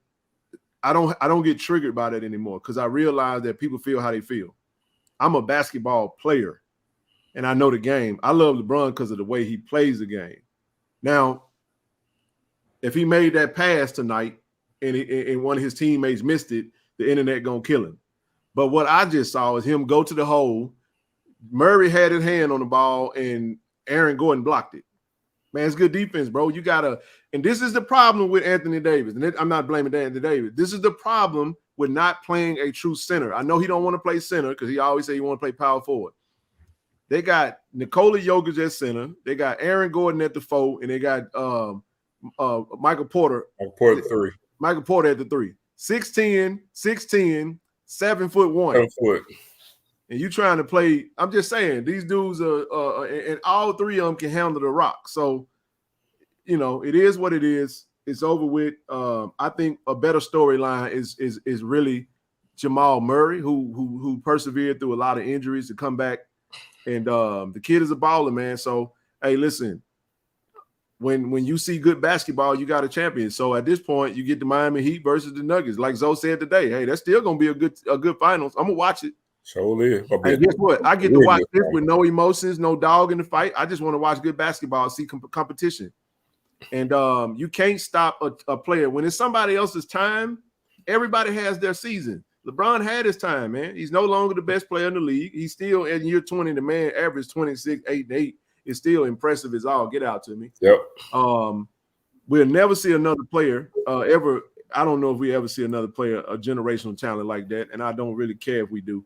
I like this Wembanyama kid that just got drafted by. Shout out to the San Antonio Spurs. I've lived in Austin, and I called my boy. I got partners in San Antonio. I said, "Look here, man, I'm coming." Because we are the age now, Zoe, where we trying to get to the games and just have us a good time. We trying to get us a little ginger ale, get close enough to where we can see, and have us a good time. But, you know, the days of those crazy debates, and I don't care nothing about none of that, man. It is what it is. Hey, Ken, I have a question. Yes, sir. Austin. Hey, man, do you have anything to do with the programs, like with the players in it? You know what I'm saying? Are we going to have those this year? Say that one more time. The programs to celebrate the game with the players in it, players' names. Oh, player programs. Player okay, program. We definitely do. Oh yeah, we will. I'm working with the stadium right now. We're working on that, but the problem is right now we don't have all of our players here. So once we get our players in, when is everybody gonna be in?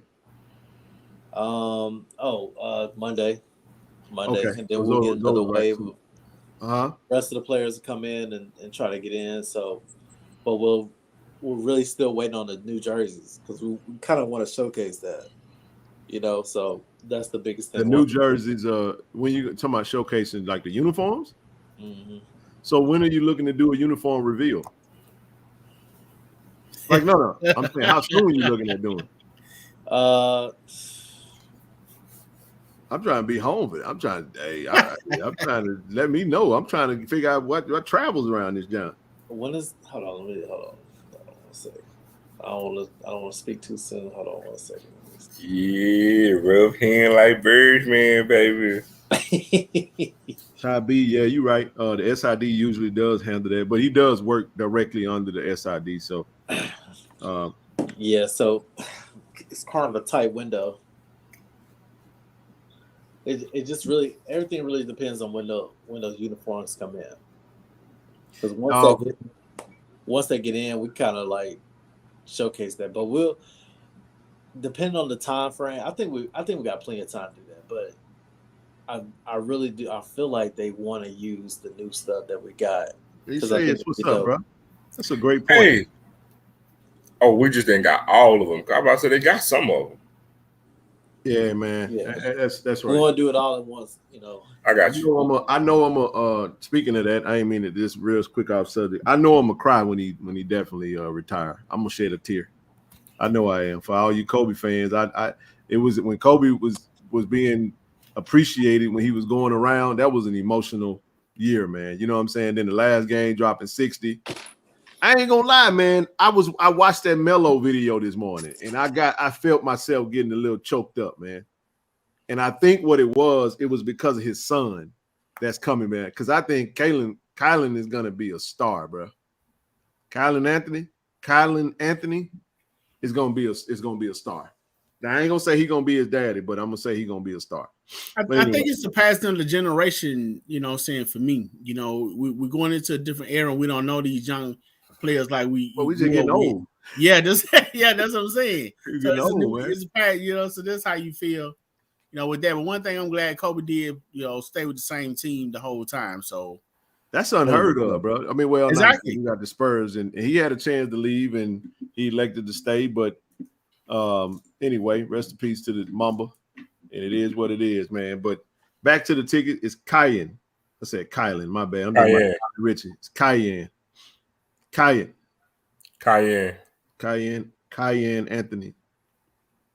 Cayenne. Yeah, it does, man. It does. It is an end of an era. Last man standing of the 2003. The man is mortal. And one thing, Father Time is undefeated.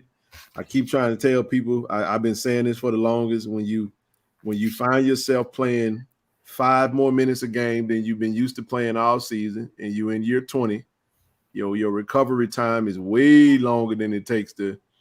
That dude got so many miles on his body with the deep playoff runs and all that. It's just, I'm shocked that he ain't broke down sooner. Yeah, he gonna have to decompress for real when he stop playing. My goodness, bro. That man got so many miles on his body, and I know he spent a lot of money, but next year is his last hoorah at the possibility. The Lakers better lock down Austin Reeves, bring in some youth. I'll go get Kyrie Irving if possible, and just let them do what they do, and let's let Bron be a serviceable. Kyrie makes AD better. He will, and let Bron just be a serviceable third. Yep. It's time for him to transition into the third man role, and then 2025, he literally just gonna be Ken Griffey Senior, Ken Griffey Jr. He gonna sign with whatever team his son plays for, and they gonna do what we ain't never seen done before, and then he gonna ride out in the sunset. I don't think he played 40 games in that season either. I think he gonna sit the majority of the season, and then he gonna let him have it. Hell, knowing him, he might come out of retirement and go play with Bryce. Bron crazy like that. But anyway. Hey, why are they with the track? Anybody know? No, I put one about it the other day. You said it again, Toronto. Say, why are they with the track? They're paying right now. They already put the first coat. Well, they're not done with the way the process is. You put the first lines, and then you come back again and do it one more time. Man, I can't wait to get. Listen, this is gonna be a fun week, man. It's gonna be a fun week. We got. I guess I can go ahead and say it, but I ain't gonna say it. I'm not gonna say it. We're gonna let y'all just have to stay tuned for the announcement. The university is probably gonna announce that tomorrow. But we got Tuesday. We'll give you that exclusive because there'll be only one channel that's gonna have that. We ain't gonna say unless we brought somebody. Y'all didn't send nobody out here, did you? You know what I'm saying? So they had to steal the content from somewhere else. But we'll go get it and we'll use it. And then two, we're gonna go by the stadium on Thursday for the elite ticket crew. And I gotta capture that, man, because that's gonna be fun. Yeah, that's gonna be quite a good bit to catch. Ken, what's the stadium manager's name again? Stadium man Terrence Jones. He got something cooking for the stadium. Yeah, man. Oh, talk. I can't wait to show y'all because that right there when they I know what you told me. That's cool. Hold on for Thursday. No, just in general though. Like they got a whole, we got some. Let's just say it's some technological upgrades. Yeah, I got an idea. Yeah, man. I got an idea. That was super dope. I went ahead and told him. I said, when you get ready to do it again, let me know so I can be there for it. So the elite tickets. So for no slack in the swag, the Tiger Elite, the Tiger Ticket Elite squad. I don't have it in front of me, but this is what they're doing. It's going to be a total of 70, a 70-man crew that's going to be tasked with. They're going to be they're ambassadors of what's up, man? I said, can I go ahead and say it? What about one of the ambassadors? Oh, yeah, hold on. Let me. You threw me all the way. I don't even know what you're talking about. No, 70 is going to be a total of 70 tasked to get 100 season ticket holders. Try to sell off 100 season tickets. If we can get all 70 to do 100, that's going to be 7,000 on top of the 4,100 that we already have. Go ahead, Zo. I'm one of the ambassadors. There it is. So you got a task for getting 100. Now, here's the thing. There's one caveat. You can't already been none bought no ticket. It gotta be 700. It gotta be 100 new tickets sold. Yep. Now, Israel, we're gonna have to. Hey, that is something we need. Lord have mercy, we need some lights. That ain't it though, Israel. Especially on the backside, like by the band. Yeah, it's the same tower. Thank you, Simply Beautiful. So I thank you guys for this platform because it gives us a chance to meet our players, which makes it even more special. Represent them and cheers. Absolutely, man. Hey, I would love some Wi-Fi. Yeah, we need Wi-Fi for Tiger Talk. Austin, well, we got Wi-Fi in the media room, but that's not within the stadium. Like talking about it. I got Wi-Fi. How you got Wi-Fi? No, seriously, I'm asking. It's not a trick question. I want to know because I'm gonna be logging into your network. I'm trying to figure out what you got. The stadium has Wi-Fi. It's just not accessible for everybody. Oh yeah, well because what happens is when you got that many people in one space and everybody's trying to use a cell tower, have that, and then you gotta have that connection to get the headsets working. So that's no. It's nothing different. It's just we're trying to. We've only sold 4,100 season tickets. So listen, where we are right now with season tickets, we've only sold a tenth of what we averaged. We averaged 42,000, and we've only sold 4,100. That's only 10% of what we average. So we're trying to get creative as a team to get over 10,000 season tickets sold. So. Again, you must be late, man, because you seem a bit confused, which is it's okay. I'm gonna read. Where it is, it's I'm gonna read what she sent me. It's a group of 70 people who are tasked to each one of those 70 individual people are tasked to get 100 people to sell season tickets. So we got an event for those 70 people on Thursday to employ them and let them know what they got to do. I just already know, and it's called the Tiger Ticket Elite Team.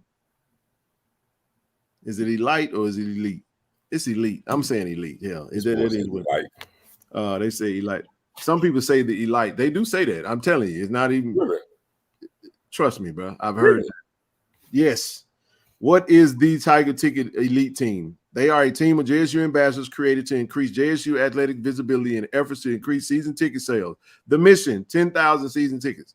It ain't going to be no special ticket. The special ticket is buy damn season tickets, and pardon my French. That's all. I'm serious. The point that I'm making is one of the things that Bonner said to me today was that y'all do realize that we can purchase the reserve seats on the visitor side. That's our side too. Why do we think that the visitor side belongs to the team that's coming? Y'all do realize that visitors, they only send like 2,000 tickets to the visiting school, and they're all in the same section. Hey, he said only for season ticket holders get programs at the game. No, we selling that to everybody. Right. That's for sale, baby. That question. Yeah, we selling them. Ain't no, we ain't got the, yeah. Yeah, the objective is not to just buy. We want to use these. And this is what's crazy to me. I used all my tickets. There go my sister. There she go. What's happening? Hey. Been missing you, man. How you been? How'd the stomach go? It was mind-blowing. It was really good. It was more than what I expected, I could tell you that. So I'm still processing it all. You just jump on the screen, get a topic, don't say hey and nothing. Was this your summit? Yeah. I saw that. I was like, okay, because I saw your nonprofit title. I was like, oh man, this was huge. Yeah. Well, go ahead and greet the people. And it's been a minute. Hello, everybody. I missed y'all, but I shut down on everything. I had to concentrate on the message that I had to give. It was pretty chaos. It was interesting. So you gotta break that down now. You don't have to do it all tonight or one time, one night. Hey, brother C. Lee been coming on holding it down for us. Shout out to bro C. Lee, man. He been showing up and showing out, man. For real. But feel free to share whatever you choose. But what was, it's chaos is funny, but I think the most interesting thing I had is that this was my first time ever speaking at something that I've done. And I had a fear of speaking of anything that I've done. And the root of it was childhood trauma.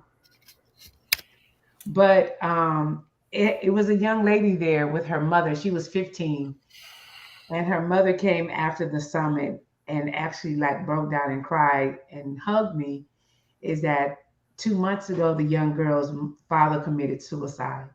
And they couldn't reach her. She wasn't talking to her mom. She refused to talk to a counselor. But she told her mom, she said, can you ask her to be my counselor? So I'm talking to the mom to work with her daughter. That was kind of mind blowing. She said, my daughter says I can trust her. She's never met me. She just saw me talking at the conference, and she told her mom that she wanted to work with me. So I felt honored and blessed because it was 2 little girls, and I told their moms, I said, they don't have to pay. I said, they can come in for free. You just pay for you and your sister. And those are the 2 girls that I let in for free. And I had she just said, my niece is going through some stuff. I didn't know what it was, but it was after the fact that she told me that her dad committed suicide. She's 15 years old. Yeah. Life-changing stuff right there. Yep. It was Mental Health Awareness Month. So it was interesting. It was pretty deep. I deal with that chaos on another. Chaos is a mess. I just want y'all to know that. I talked about why women are around, we have so much chaos. And it's in our DNA, it's in our roots by the way we were raised as little girls. I talk about that. It made so much sense till a lot of the older women came back and said that mattered. Because we never figured out why when we have a group of women around, it can be very chaotic. Toronto and I had a little something about that today. It's funny that you mentioned that. Now, I'll say this. We're going to have an actual moment for that. Like, we're going to designate I wanted to call you so bad that someone calling back offline. But, I mean, I literally, though, I'm going to say this one thing about it, and Sure. then I'll be done with it. Thank you, Kim. And it's going to be brief, but this is going to make so much sense. The word chaos means total disorder, right? Confusion. That's what the definition of it is. The only thing that can eliminate confusion and disorder is light. So much so that if you read Genesis, the earth was a chaotic mess. Came through in chaosis. That's But correct. the first 4 words that God said was, and God said, let there be light. Right. So when light comes, confusion leaves. But so many women are dimming their light, and it's based on how we were raised as girls. It's pretty interesting. It was good, but I'll leave it right there. So, yeah, it was good. It was amazing. I missed y'all a lot. I wanted to come on so bad, but I was like, I cannot come on because I'm gonna be on there too long. But no, you had a mission, and we held it down. But we happy to have you back. And anytime you can come up, we need that dynamic. It's been fun, man. How you doing, Zoe? Oh my, what's going on with you? You woke him up. That's not a Jackson State hat on. You don't have a Jackson State hat on your head. I'm in Oh paradise. my, that's the first time since you've been on the thing that you haven't had that. I'm in paradise. You in paradise? I'm about to be. You on mute. Oh, I'm sorry. Shut up, Zoe. Yes, indeed. But no, we it's been good, man. It's been good.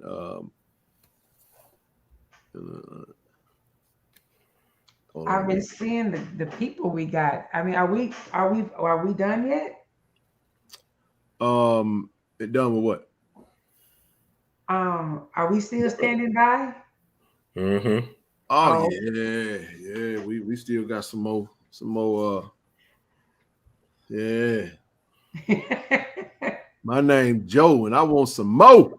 I was looking. I was like, oh my gosh, we got another wide receiver. I'm like, are we gonna be like the runningest team in the world? We gonna be just running. We gonna wear people out. They said Zoe said he ain't putting that on no more till he gets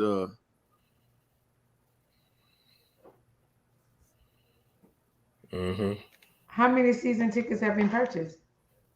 4,100 so far.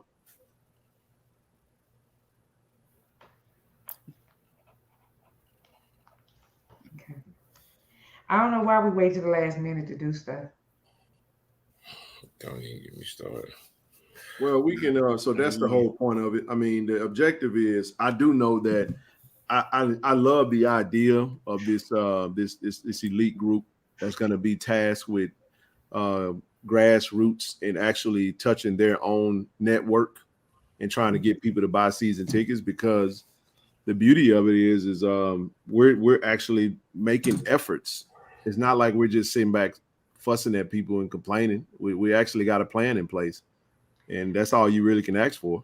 You know what I mean? You can try to do different things, but in order to change behavior, I don't know how we are, man. We kind of behind times in certain areas in Jackson, man. We are. That's what I was going to tell you. It's kind of like people, they know Christmas is coming. Yes, we did. I thought you asked me that earlier. You might have did, but yes, we completed it. Yes. Go ahead. But you kind of like when people, they know Christmas is coming, but they just wait till Christmas Eve to shop. Like for some people, they love the thrill of it all, which I don't understand, because when I come to the games, I don't want to be in them long lines, but I know some people, I don't know, that's what they like. I'm trying to figure it out. It don't make sense, but they do.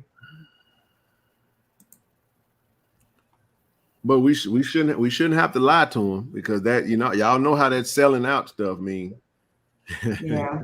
Yeah. No, but we honestly just would like we theoretically we would think that we could get a quarter of the tickets sold of what we average. A quarter ain't much. That's 10K. That's actually that's 10,000 season tickets. 10,500 actually, to be exact. What's going on, Big Lord? Ken. Yes. Can I ask you this question? What is the average amount of tickets that we sell? I mean the season tickets. Like how many? Year in? Yeah. A little over 5,000. So we sell 5,000. So all these people waiting on the last day to get tickets. I said maybe work with our National Alumni Association could help with encouraging our younger. I mean, what exactly does that mean? Like, what does that mean? Working with the National Alumni Association? Because I mean, all you really can do, I mean, there is media out there.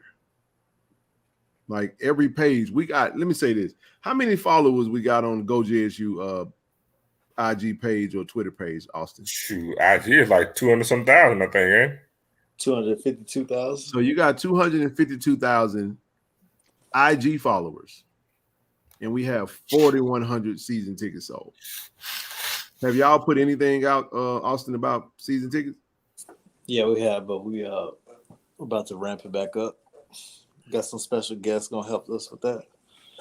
So let's watch this. So let me guess. So basically, I guess so the optics can look right. I guess we need to put some out every other day about season tickets. Because this about to say, well, I ain't seen no IG today putting on about season tickets out. So I guess we need to put something out every week for season tickets. Then that way we can say, oh, well, we did our part. We put something out every week. Well, I think though, you work smarter, not harder. Whatever Austin is doing, we should do something in investing of one thing I can say would help my ticket sale is that I paid $25 and I told them they went and chose the places where to go. It was in stories, it was in IG drops. They let them choose it. But once you sit it, what people don't get is that even though you got 250 followers, though, it doesn't mean that is in everybody's feed. If they're not active with JSU, like some people that I'm friends with on Facebook, I never see their stuff. They was like, I posted this. If I don't interact with you, it never shows. For sure. That's true. But guess what else is true? You speak as if like the only means for them to buy a season ticket is to see some on social media. Them same people, did they go to a football game last year? And the year before that? Yeah. And the year before that? And the year before that? How about the decade before that? I guess they like the long lines. I don't think I can think They of like because long the line lines and they like to spend money. Hey, if you 449 in the room, hit the like button, hit the share button, hit the subscribe button. We're still trying to get to 5K, man. We have 4,866 subscribers. If you're not subscribed, please subscribe to the channel. If you're not a channel member, hey, we got 4 levels. We love for you to become a channel member, and it all helps the cause, man. So hey, go ahead. No, I'm sitting off the road. I'm about to pass out, bro. Oh yeah. You on a different time zone. I got my thing in the morning too. Yeah, man. So, good luck to you, bro. I'll hit you in the morning. All right, bet it up. Yeah, go Tigers there, bro. That is all. Like the Don said, y'all act like this the first year we had season tickets. We just got to do better. Like that's the long and short of it. It ain't really nothing. It ain't much else to it. Just do better. I think it's the mentality of us, though. You know why I would say that, Ken? That's right. If you're gonna become a member, the Platinum Chat is definitely is golden. Go ahead. No, I thought about something. It's the mentality and the expectation that's so low for us that we don't think we can do better. And this is what I mean. They showed on Twitter today about a black dentist, and she did not give no race. She simply said no bonnets. Hey Trent. No pajamas. I saw that sign. Trent, can you come up and explain what you mean? I think we need to hear that. Because I remember there was some people saying, matter of fact, let me do this. I ain't mean to cut you off, Rochelle. I just want to make sure. Give me that website again.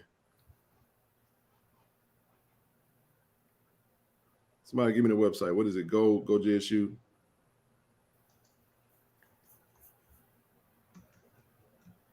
Go JSU Tigers.myimpacttickets.com. My impact ticket with the S or with the just yes stop? With the S. Tigers with the S, tickets with the S. Impact, my impact tickets, one word. Go JSU Tigers. What? Go JSU Tigers .myimpacttickets.com. Season football pass.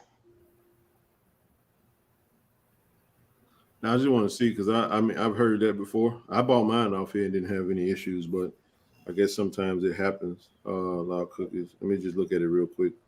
All right, I go to football tickets right now. JSU season football pass. JSU season football pass. Let me just tap that real quick. All right. It give me at the bottom. It give me multiple options. It said, well, it just says about. It says buy now. I click that, and then basically you just tap anywhere on the screen. It'll hit one. So you hit anywhere on the screen, and it'll do that. Then you hit next. Select my ticket. It's general admission, right? General admission. $100. I go to checkout. I'm loading. You gotta make an account. I already got an account. I'll sign in real quick.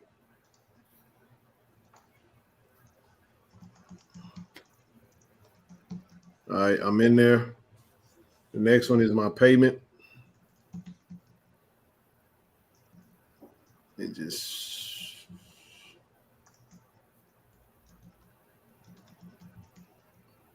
I don't really have any issues. I could buy a set right now. Trent, how you doing, brother? I'm good. How about you? Man, I'm doing good. It's How you doing, Trent? yeah, I don't have what issues did you have?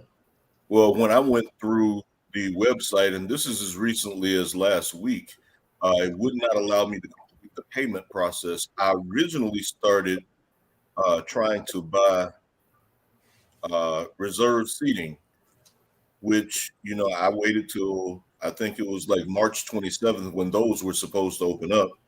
Right. And there's never been any reserved seating that's been available through the website. So then as recently as last week, I tried to buy 2 general admission tickets, and it just never allowed me to complete the process. And it got to a point where it just got to be circular for me when I was trying to complete the buying process. And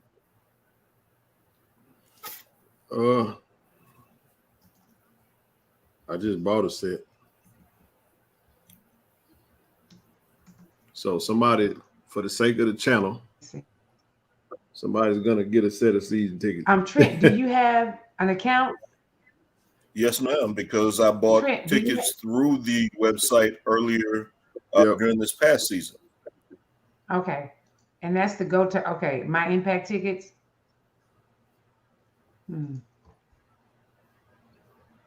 They just So told me. I always get an extra set, even though I have I'm in the AD club, so I get my reserve. They just process it. I haven't bought reserve on the website, but I'll say this. I just bought a general admission, because what I do is I keep a folder. I created a folder in my photo album that just says JSU season tickets. And can I get that message from Big John? Big John said, "Can we bypass and donate to the channel?" You feel free to. You can always send them to me. This is what you're gonna get. You're gonna get a QR code whenever you do buy them. I just bought a set of season tickets, literally. So that's okay because I know I'm gonna use them. I got people in my family that don't ever buy Jack State season ticket, but they know I'm gonna go to the game, so they'll reach out to me. Hey, you got any tickets? And I just be like, why don't you just buy some tickets? But if I don't, I just give them to my brother. No, you just said a key thing, which goes back to the debate we was having earlier. That's the way a lot of people roll. But that mentality is also, it's actually kind of a welfare mentality. Right? It's a welfare mentality. It's not. I understand if you ain't got it, but people ain't really looking at it like that. They looking at it based off of how they choose to do it. They don't. A lot of people don't like to change. What works for them works for them. So what we're trying to do is change behaviors by this approach. Go ahead, brother. Man, I also originally I wanted to join the AD club, but of course there's a wait list. Oh yeah, good luck with that one. That took me 2 years to get on that bad baby. But go ahead. And my issue is, my understanding is that the whole issue with the wait list is the parking situation. Well, I don't really care about parking. I can usually park close enough. I'm an able-bodied man. I can get to and from my car in 5 minutes. So right. Reserved parking, I don't necessarily care about, because I'm gonna spend the day tailgating and then I'm gonna go to the game. And if I can buy a season parking pass and still park on the premises at $20 a shot, and that doesn't bother me. So if the reserve parking is the holdup, maybe there should be an option with the AD club that does not take parking into consideration. Instead of charging, $1,500 for that, then charge some lesser amount. Maybe you charge $1,250. Yeah. And those of us that are serious about supporting and joining, parking is not really going to be what stops us. Right. Yeah, I know AD Robinson did, because it started off, I want to say 100 members, and then he moved it up to 200, I think. Maybe he does something a little different. That's a good point. Definitely. Yeah, that's a really good idea. Kind of having a tiered. Somebody was asking, what browser were you using when you tried to go to purchase your ticket? As a general matter, I use Chrome on a day-to-day basis. Yeah, browser shouldn't matter. Yeah, but you know what though? Sometime when you're stuck though, you have to actually empty your cookies out. No, seriously, and it can be. No, I'm not laughing at that. I'm laughing at this comment. Oh. Wow. Okay, I have nothing to say. Confession. So I'm gonna give you majority of my. Wait a minute, what? Y'all excuse me a second. I got to go refill my ginger ale. C. Lee, how you doing, brother C. Lee? You on mute, sir? How you doing? Hey, y'all good? What's up, Trent? It's all good, brother. I'll be right back. I was gonna say, if there anybody out there that work for Coca-Cola or Seagram's or Canada Dry, we need a ginger ale sponsorship. Come on, y'all. Come on with it now. Go ahead. Yeah, everything everybody said is right on. I just wanted to add this small piece of information. I think most people know this, but this is, because we know this, but I just want to just real quick. Granny Ann, I just did it. Like, I literally just went through it. I had no issue. The link is pinned to this actual live stream. It's pinned to the top of the live. So if you just look at the top of the screen, you will see that link is on there. I went straight to the link. I'm gonna tell you what you need to do. When you get to there's gonna be a diagram of the stadium. The part that says GA, the GA means general admission. Just tap it one time, and you're gonna see it's gonna say one ticket. You got to scroll down, make sure it says Jackson State football season pass. Once you tap it, you go to checkout, and then it's gonna push you on through, and then you just put your card in. And once you put your card in, you're gonna have, if you're not logged into the web, if you got an email address, all you have to do is create a profile on the website. The reason you create a profile is because everything that you purchase is gonna be stored under your profile. So in future times, they'll be communicating with you, let you know, hey, season tickets are going on sale, yada yada yada yada yada. So that's that. Okay, go ahead, brother C. Yeah. This is, of course, not a Jackson State problem. This is an HBCU problem, and I want to just be historical about this. This is why classics are big in HBCU culture. Facts. Classics are big in HBCU culture because since HBCUs have started playing football in the 1920s, a few of us started a little bit before that. But if you go back to like the 1920s, and Don Kelly, I put that in the chat.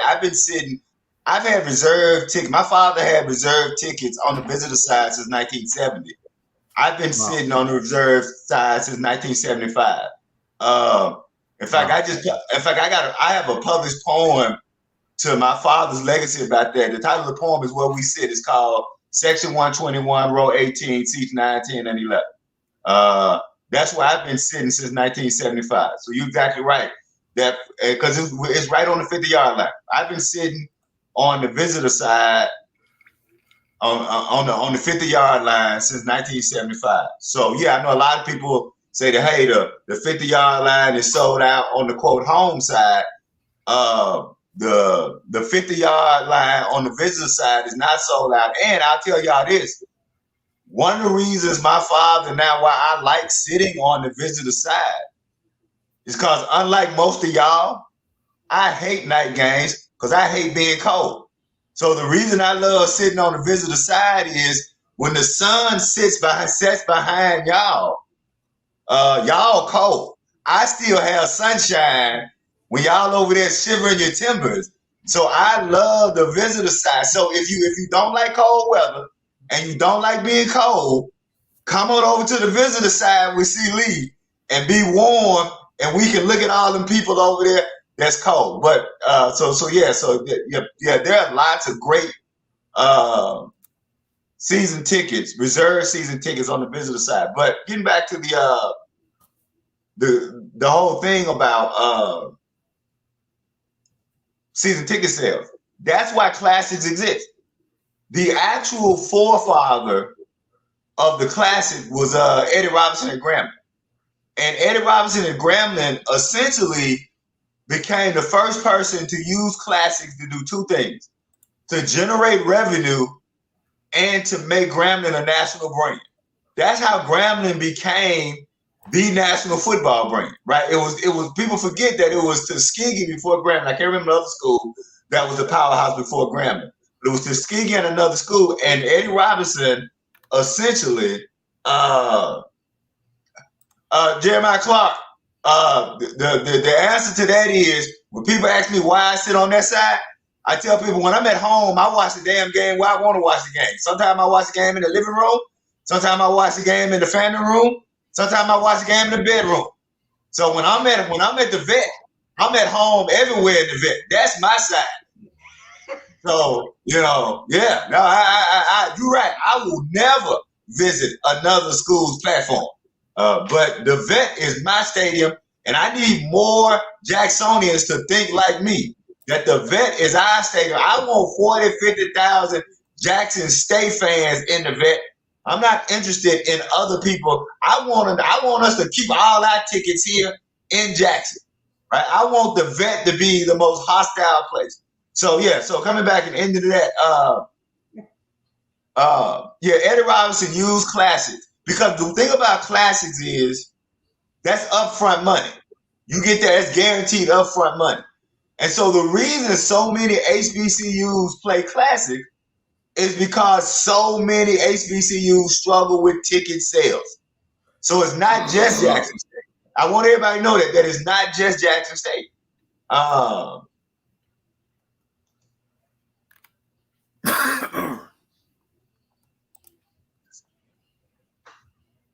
Well, Eric G, I would say that, but the problem is that we're not really off. So saying that, by the way, that's not really because it hasn't fallen off drastically. See, I think what people misunderstand and what's being said. The issue isn't that season ticket sales have fallen off. The issue is that they haven't increased the way we want them to increase. So the only way you could say that the plastic card or having the GR code is affecting it is if they would have fallen off. But it's not that season ticket sales have fallen off. It's just that they still aren't increasing.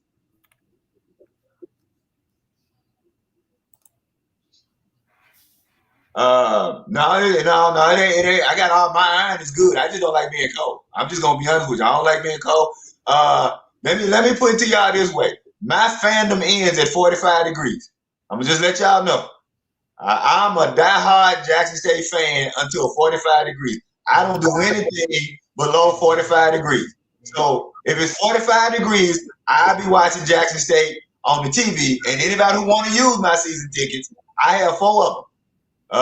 Can use them. Now my wife got to fight my wife for her season tickets. My wife actually, Trent and Miss Rochelle the other day, my wife actually missed her surprise birthday party because she was at a football game. They once tried to throw my wife a surprise birthday party because it was crazy that neither one of us really celebrate our birthday, but some of her girlfriends decided that they were going to throw her a surprise birthday party. Well, her birthday is in the middle of football season. So they said, we're going to throw your wife a birthday party. And I was like, well, my wife going to be at the game. So y'all can throw that party if y'all want to. And when they threw the party and she didn't show up, they were like, where your wife? I said, she at the game. I'm on the visitor side. She over on the other side. So I hate cold weather. So I know a lot of people love cold weather. I hate cold weather. But I just wanted to add that point that this is not just a Jackson State issue. That's a good question, Carolyn Dillon. I don't know where we were at this time, but I don't think we got over 8,500, did we, Trent? You mean season ticket was? No, season ticket. I don't think we got over 80. Did we get over 8,500 season tickets? I think they just said that we're less than 5,000 at this point. No, what I'm saying is somebody was asking about comparing where we are now to where we are in sales last year. And I told them, and so I was saying that I can't answer that comparable, but I think that last year we did 6,500. See, there we go. See, we didn't sell 6,500 last. See, so it's not the card. It's not any of that. Jeremiah, I'm true blue. I'm just not interested in turning blue by freezing to death. So I'm definitely true blue. Look, I was a baseball player who earned a baseball scholarship in college. And I used to tell all my coaches I was no good at the beginning of the baseball season. I was no good in February. My batting average was terrible in February. My everything was bad. I didn't heat up as a baseball player till March, late March. So there's nothing I'm doing in the cold. So again, I said, so people who sit on if you want that extra sunlight, sit on the visitor side. Because if you're on the visitor side with me, people complain in August when it's hot. I said, but you're going to love that sun come October and November. I shut up. Hey, as an update, I did just go and purchase 2 tickets. And whatever the holdup was before, I didn't have it today. But I had attempted to purchase on more than one occasion and just kind of got put into the circular loop. Now, I still would like to be able to get some reserve tickets on the home side, but those apparently are not available. Someone said that they were tickets in the chat. They said there are some. On the visitor side, there are. On the visitor side, not on the home side. How much, can I ask you this question? How much are the reserve tickets? $175 for the season. $175. Okay. Yeah. The other thing is that technically, y'all, we actually kind of ahead. We only sold 6,500 for the whole year, and we've already at 4,000. I know it's low, but that's actually better because if we already did 6,500 for the entire time and we were at 4,000, even though it's a low number, yeah, we're pathetically better. I know, right? Yeah, and both of y'all know this. Like you're right, Sister Rochelle. We are better. It's one of those like what we call business projections, where a company projects certain profits, and if they're below what they project, I think the deal was that we were really hoping we could get somewhere between 10 and 20,000 season tickets sold, and knowing that we're just at 4,000 now. But you're right. As Ken said, we're pathetically better. But I think the disappointment, at least the disappointment for me, is that we are nowhere near close to coming to that somewhere between 10 and 20,000. Katie feels yes. We gonna get there, in 78? The answer is yes, Katie Fields. We'll get get this there. September 2nd. We'll I'm get just there. Because people aren't going to start thinking about football season until football season is nigh, and then you'll get a surge of people buying season tickets. Unfortunately, that too, but unfortunately, our mentality is kind of, no, not kind of. Sorry, no, great. We just, and we got to get out of being last minute. We have to get out of that mindset. Just like I was saying about the dentist lady who said, all dentist lady said, no bonnets, no pajamas allowed in her dentist office. And no house slippers. And no house slippers. And I was amazed how Black people was offended in calling her racist when she never gave a race. So that means our mentality about ourselves is so low that Black people are going out on her, and she never once said it was for Black people. And can I add to that? I had a brief Twitter argument, and the reason it was brief because I checked out. But I made a comment on that same post on Twitter, and somebody jumped in and they said that we're too worried about Black respectability politics. Now, first of all, I hate like new phrases because I read a lot, and when you're using these new phrases and I don't know what you're talking about, so in the first place, I'm like, what is my insisting that you be presentable? Because, I'm a lawyer. I've had people to show up at my office wearing bonnets.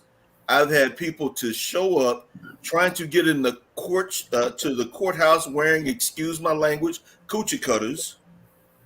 Walking in because you got to walk through the metal detector, and these people will walk in like, "Hey, I'm gonna roll out of bed and whatever it is that I wore to sleep to start with, and I'm gonna go to the courthouse for whatever my business is there." And then they want to act surprised when the bailiffs don't let them through the door. Right. So, and this has nothing to do with Black respectability politics. It has to do with, the way I was raised, that I, as a man, needed to be presentable when I left the house, and everybody else, women, need to be presentable. If you find out somebody is coming to your house, then you will make sure that you are presentable to receive them. Right. And now you're talking about leaving your house, and you don't want to even be presentable to the general public. Hey, what the hell is wrong with us? Hey, listen, I say this, and this is for every man. Every man that have been in this situation, whether married, whether dating, whether courting, whatever words you want to use. I already know where you're going, but go ahead. You can't come. If you come to my house, man, and you know what I'm saying, I got a lady, and I don't want her looking like she just woke up. That now, granted, if I'm in the bed with her, I might have to deal with that, because at the same time, I'm dealing with a situation where, okay, this is what I see. You know what I'm saying? Like, this is how I get down, right? At your house. However, when company comes, man, clean up, man. Take that bonnet off your head. Now, I understand the bonnet. I'm not, but I just have never understood why the bonnet exited the front door or the side door or the garage door. Thank you.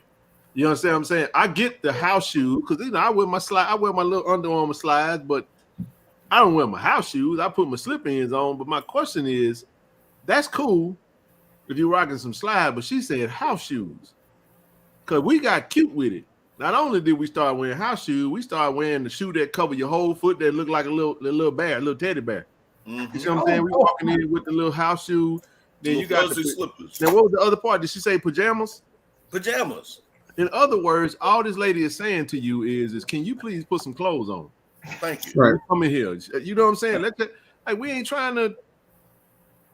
And also, when the term respectability politics, Trent, I always say, they say, you playing respectability politics? I say, yes, I'm teaching Black people to respect themselves. Now, for people in the chat who may not know the term, like Trent said, they always coming up with new terms. Respectability politics was a term created by some folk who was trying to be militant, trying to be woke, about saying that when they accuse you of respectability politics, what they're trying to say is you trying to acquiesce to white folks. You trying to make us presentable to white folks. That's what they mean when they say you playing respectability politics, right? And see, that's where quote wokeness and all those things kind of go awry, because at some point as Black people, we have to start standing up for respecting ourselves. Thank you. Right? It's the whole thing we talked. Remember, this is the whole thing I was talking about.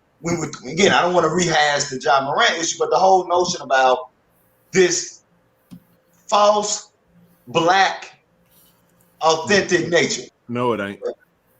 Right? Yeah. Thank you. Yeah. This is a hat. There you go. And let's be clear. What does a bonnet and rollers do?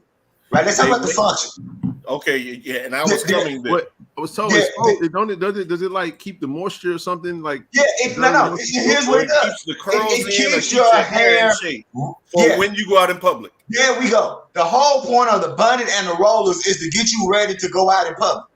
Hey, so the whole point of the bonnet and rollers is to get you ready to go out in public. Then why are you wearing that in public when it's supposed to get you ready to go out? I just want to say this, and y'all don't take offense to this. Y'all y'all be ugly with that bonnet on too. I'm just trying to tell you, if he tolerated me, he love you. I get the do rags, and I got to get me a do rag. I'm trying to get some waves. I don't get to do rags in public. Not in. I mean, well, in public there is a reason in public. Because there are guys that, and I'll explain. This is how. So for those that understand the cosmetology world, they do what's called woofing. Woofing is when they let their hair grow. So their hair grow anywhere for a month, 2 months. They might go a long period of time where they don't get a haircut. Because what they do is it's a treatment to get waves. You know, they have those crazy waves in their head. Yeah. So they wash their hair. They put the do-rag. They brush their hair. They brush all day. And then they'll put the do-rag on, and it's designed to like help with that.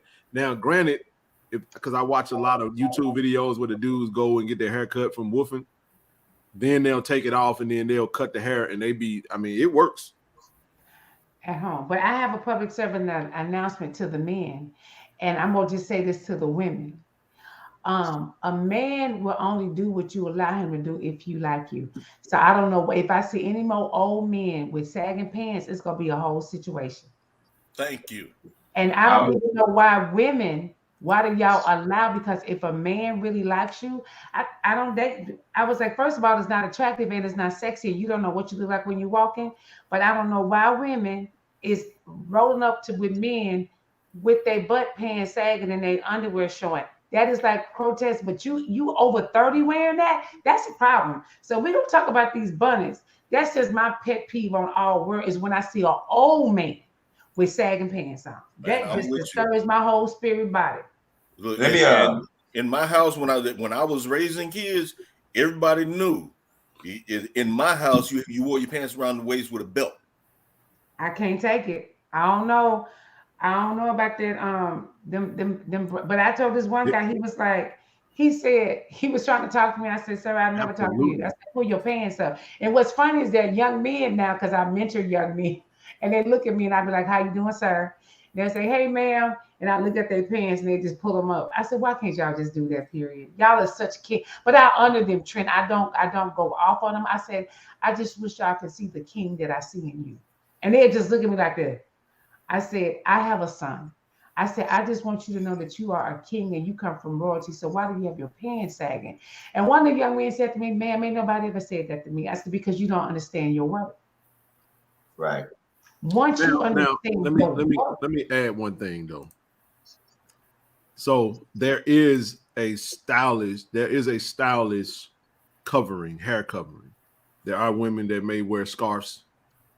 You know, they may wear that hat that may cover their hair, and they may actually have a bonnet under that. I don't know. I just whatever they choose. They may rock a do-rag and put a hat on top of it. There are ways to get around that where you can tell that maybe she's in between or she's on the way to get her hair done or she's getting it done tomorrow and she can get the dental work.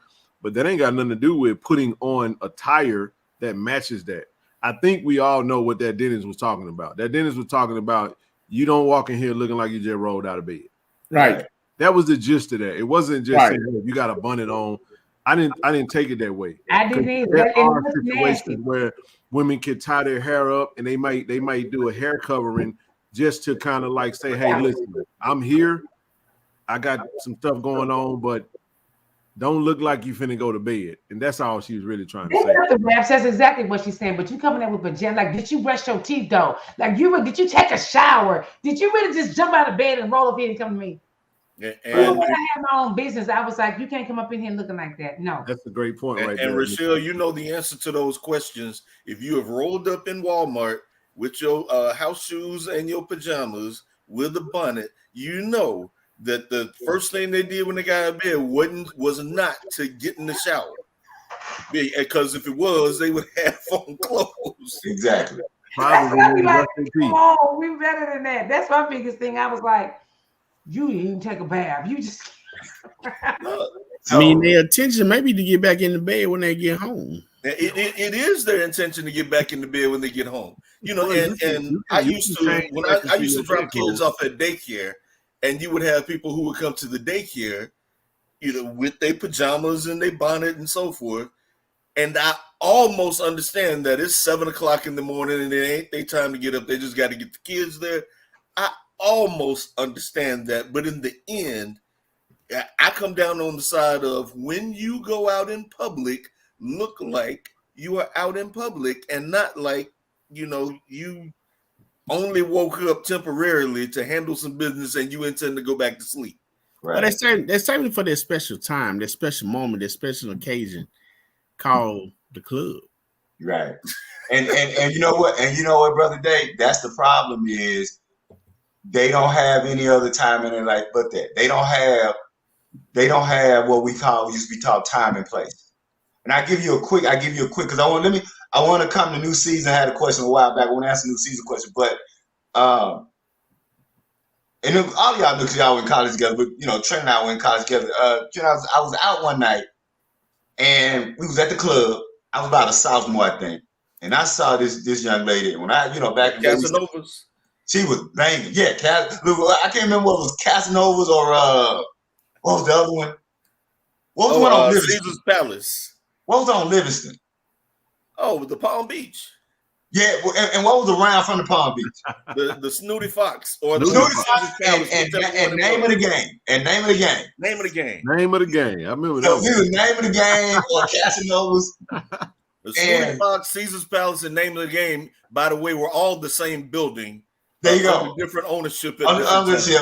And when they would change, and what would happen was the blues would be bluer, the reds would be redder, and it'd be the same thing happening. Right. So we up in there, and I see this young lady, Mr. Day, and I'm like, who is she? Don't live around. I mean, who is this? And all my pop, we all was like they just falling out laughing.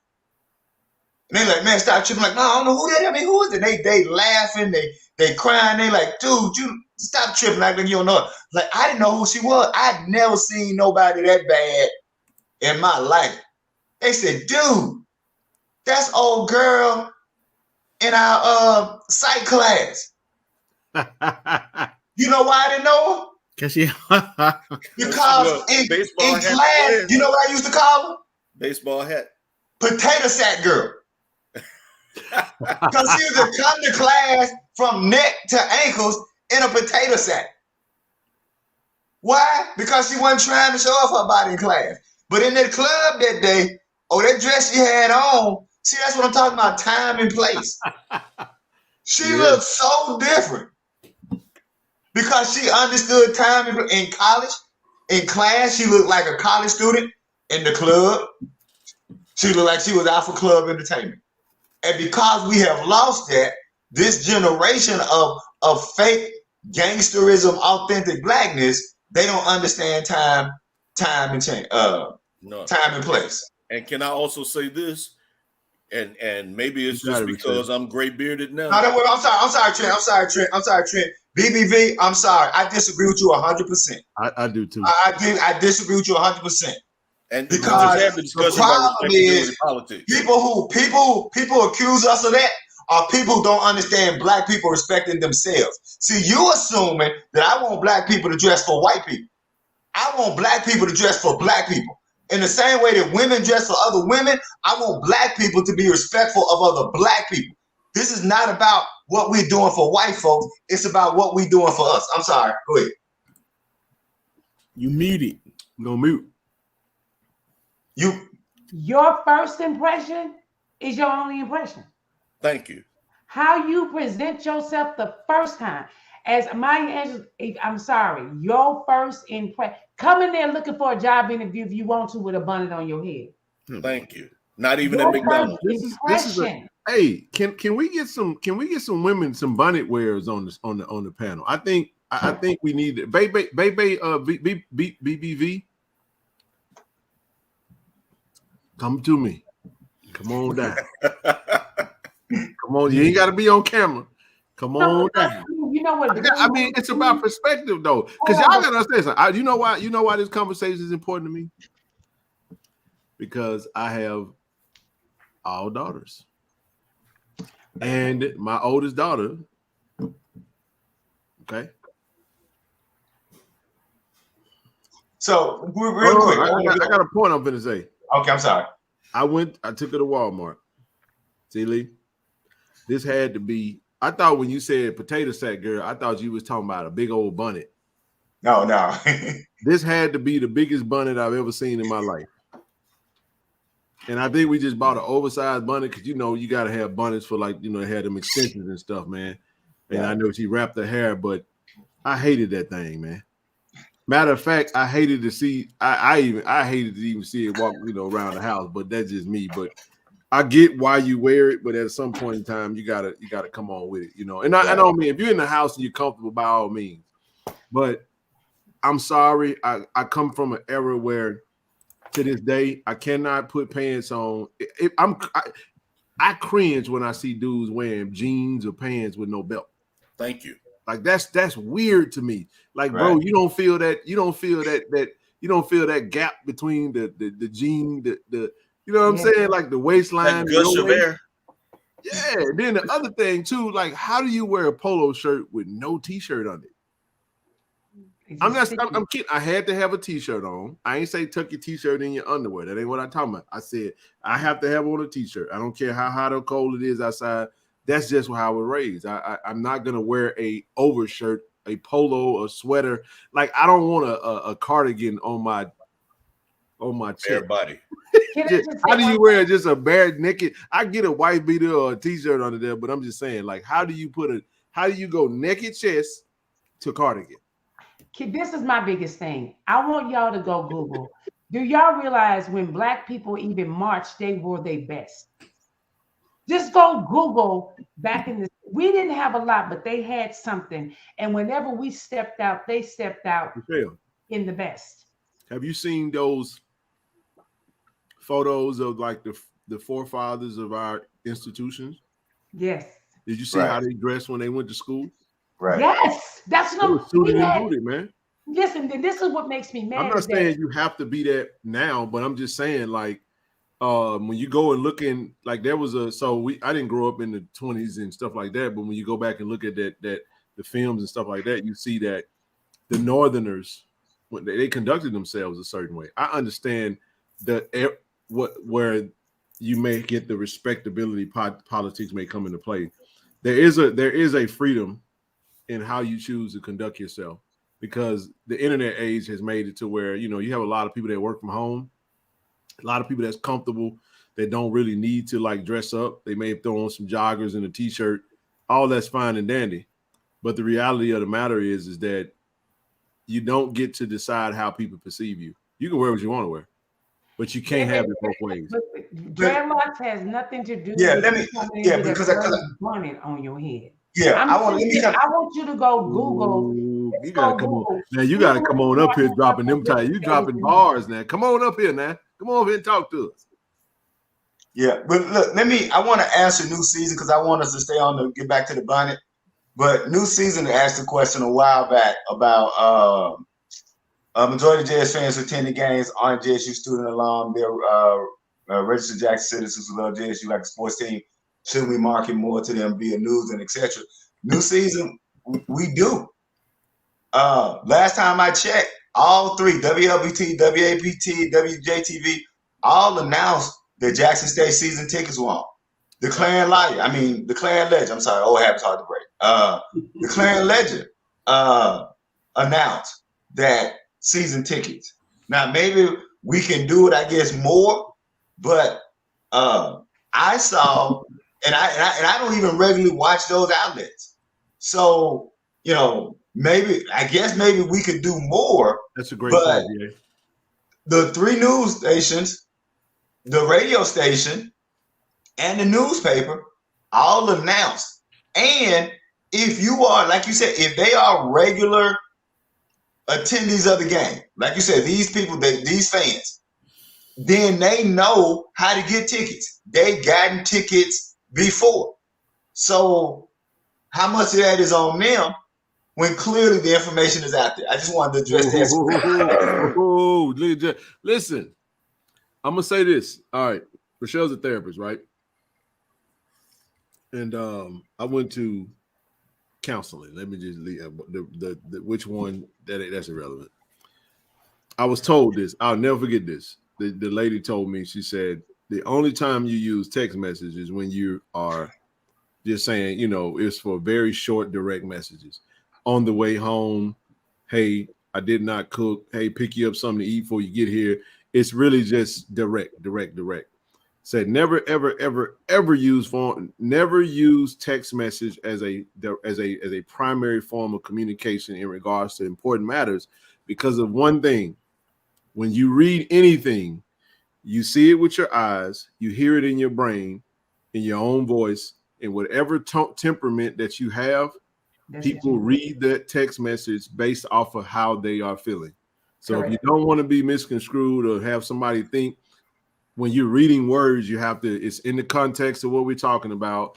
You're giving people the right to say, hey, you know, and like I said, she said, BBV said, not angry in any type of way. I would love to hear from him, because I think that context matters. So some of my ladies, come on up here now. All y'all got a bonnet on. So I already know y'all ain't got to come on camera, because everybody that's on the chat right now got a bonnet on. Michelle wear a low cut like how I used to wear when I actually had hair. But nevertheless. Well, Ray Bailey says if a bonnet is just a head cover, then a robe is a jacket. So everybody just goes. And see, because back at 11:18, BBV said that BBV said respectability politics equal the expectation that dressing up and being polite will eliminate discrimination and racist policy. That's a woke. And BBV, I want to be clear. I'm not saying this to you. I'm saying this to the people who put that out there. That's a woke lie. Let me tell you how I know that's a woke lie. I'm a black nationalist, and Trent can tell you this. I'm an anomaly, because most people who attend HBCUs are not black nationalists. Most black people who attend HBCUs are integrationists. So I am a black nationalist. When I'm talking about how people present themselves, it's from a black nationalist standpoint of teaching black people to respect themselves, of teaching black people how to respect each other. And so I get tired of the fact that we as black people don't even respect ourselves. We as black people don't even respect each other enough to be civil in our discourse, in our dress, in our engagement of each other. So this whole notion that dressing up and being polite will eliminate discrimination and racist policy has nothing to do with me as a black nationalist, has nothing to do with most black people like me who've done real, actual grassroots work. The people who came up with that framework, respectability politics, were not grassroots organized. And I guarantee you this, BBV, the people who came up with that have not done nearly as much grassroots organizing as myself, my wife, Trent Walker, or anybody like us who want black people to respect ourselves. They just tweet. That's a tweet. They tweet. That's the way they do their stuff. We both put some tweets out there. That's gonna be the end of the situation. But as far as grassroots, I'm still gonna say what I said. If you just go back and look at how we have always dressed in royalty, even in our worst of the worst. And there's nothing wrong with us showing pride in who we are. And your first, if your daughter is dating a guy and he come over to the house with pants sagging past his butt and looking horrible and shirt dirty, that's his first presentation to you. You're not gonna be like, oh baby, come on in this house. You're gonna be like, what the hell? You mean you're like, wait, what? So your first impression is your only impression. Or if you have a son and she come over to your house to meet you for the first time in her house shoes, in her pajamas, in her bunny, and she go, hey, how you doing? You gonna be like, wait a minute.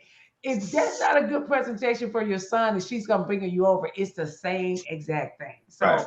I don't think any woman will want their son introduction and she's full down in a bunny and you gonna be like, come on in now. No, we're not doing it. BBV, go back and look at your last post. You did say something about white people. The definition that you gave about respectability politics had everything to do with white people. So you can't give a definition on respectability politics that say the respectability politics have to do with keeping white people from being evil to us, and then come back and say you said zero about white people. Everything in your definition about respectability politics was about white people. So you can't have it both ways. So let me throw this in there too. We as black people should respect each other regardless of what we wear on our bodies. And Here's the BBB, thing. come up and talk to us. Hold on. No. Here's the thing. This is what I say about that. Saying to you that right there.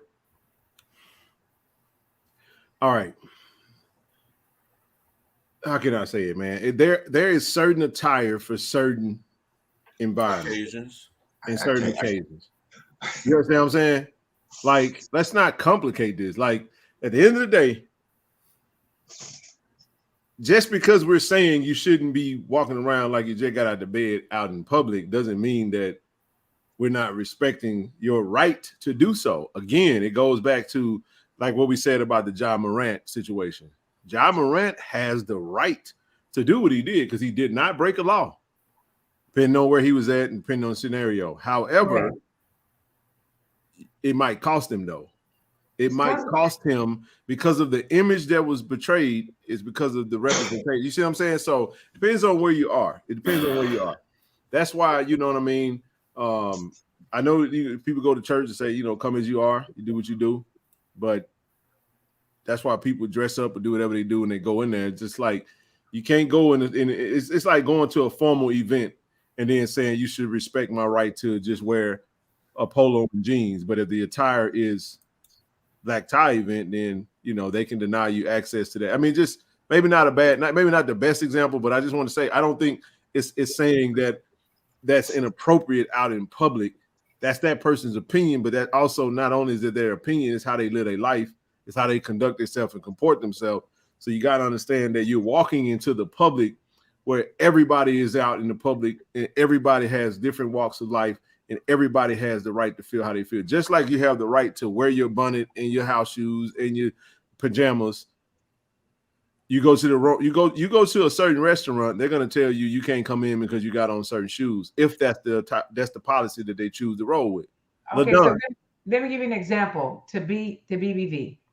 I am a therapist and I'm also a mentor, and I mentor young girls. But you see me outside, and I'm 58 years old, and I got on booty shorts, and I got on a short shirt, and I'm telling you, girl, give me your daughter and let me mentor her. Now, I could be a great therapist and I could be a great mentor, but based on what I got on, if you have a daughter, you're not letting her come 5 feet in front of me because of the presentation of what I got on. It's just that simple. And you have a right as a mother to say, baby, you cannot go near that woman. How she's dressed, letting me know I can't trust her with my child. It's the exact same thing. I have a right to wear what I wear, but then it's consequences that don't nobody trust me with their daughter because I'm up here looking like I'm a girl from the corner.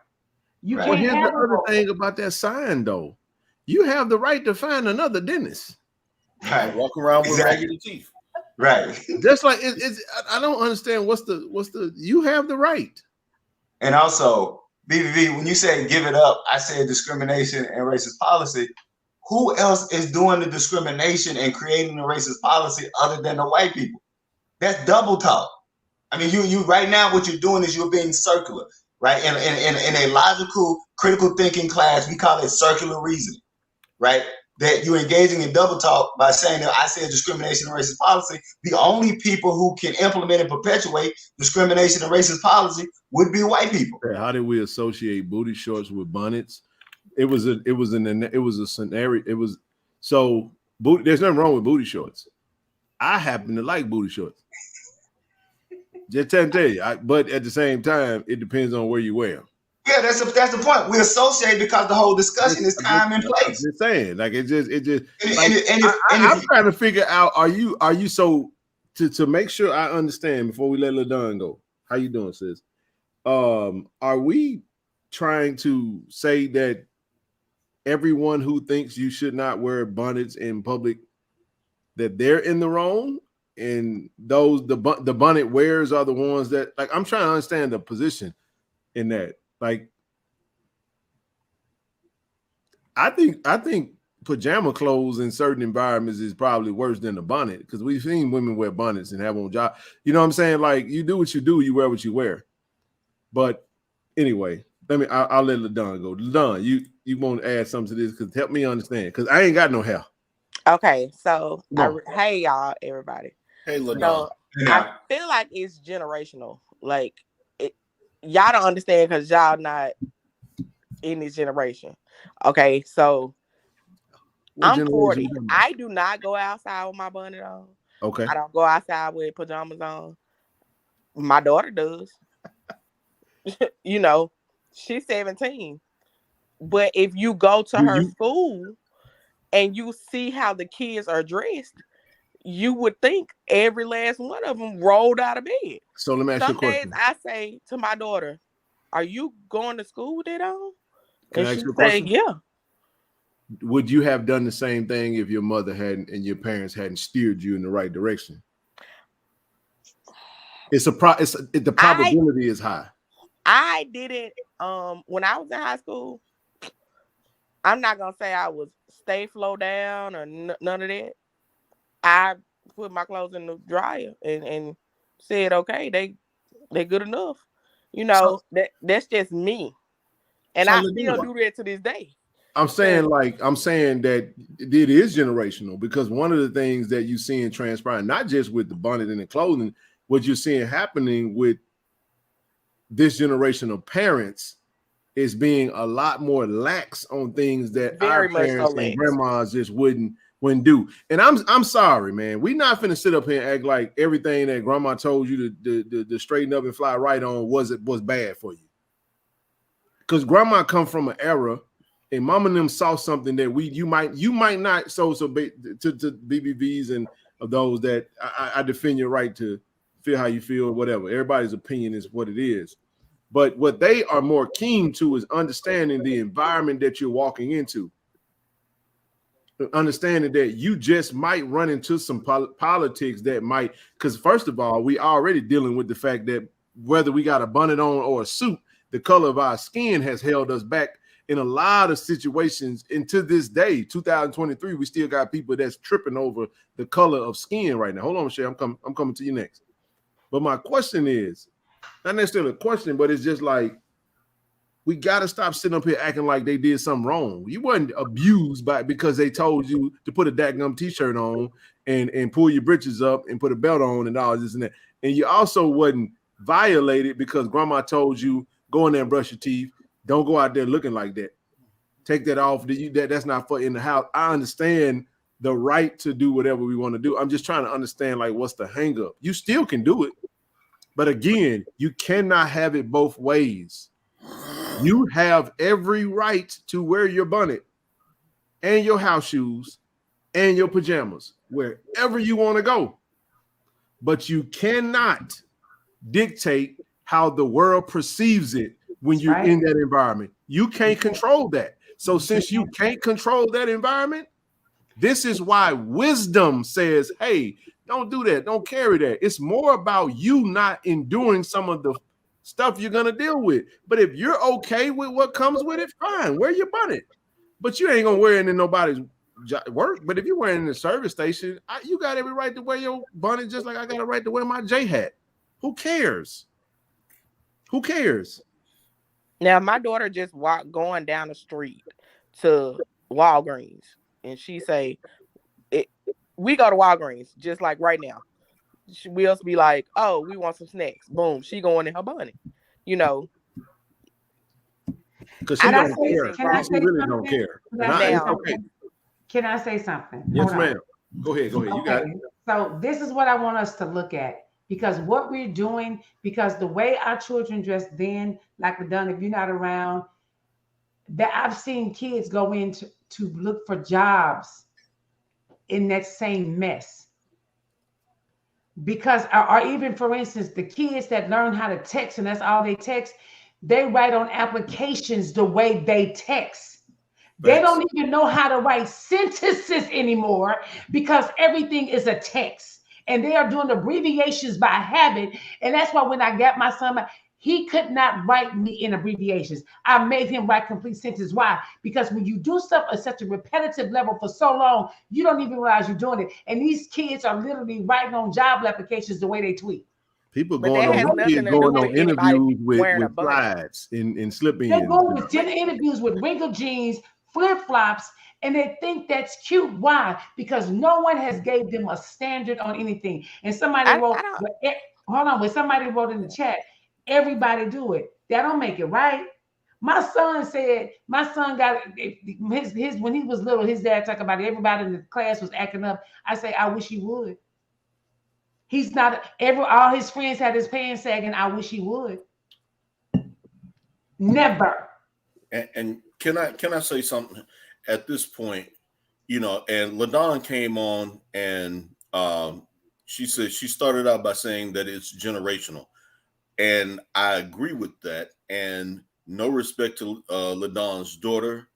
But it appears to me, and it has appeared to me for a long time, that this particular generation expects for the world to adapt to them. That's facts. And not to have to adapt to the world as it is. And that has nothing to do with respectability politics, whatever in the hell that might be. Because I don't really even accept that as a concept in 2023. You know, and then to start talking, and then, you know, no correlation between the bonnet and self-respect. I'm just reading the chat or what have you. That's a true statement.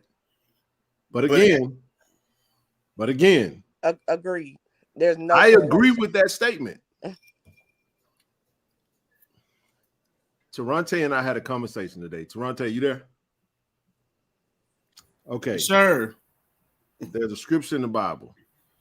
Just follow me on it. That says, "If meat offended thy brother, then you don't eat meat in the company of thy brother." True.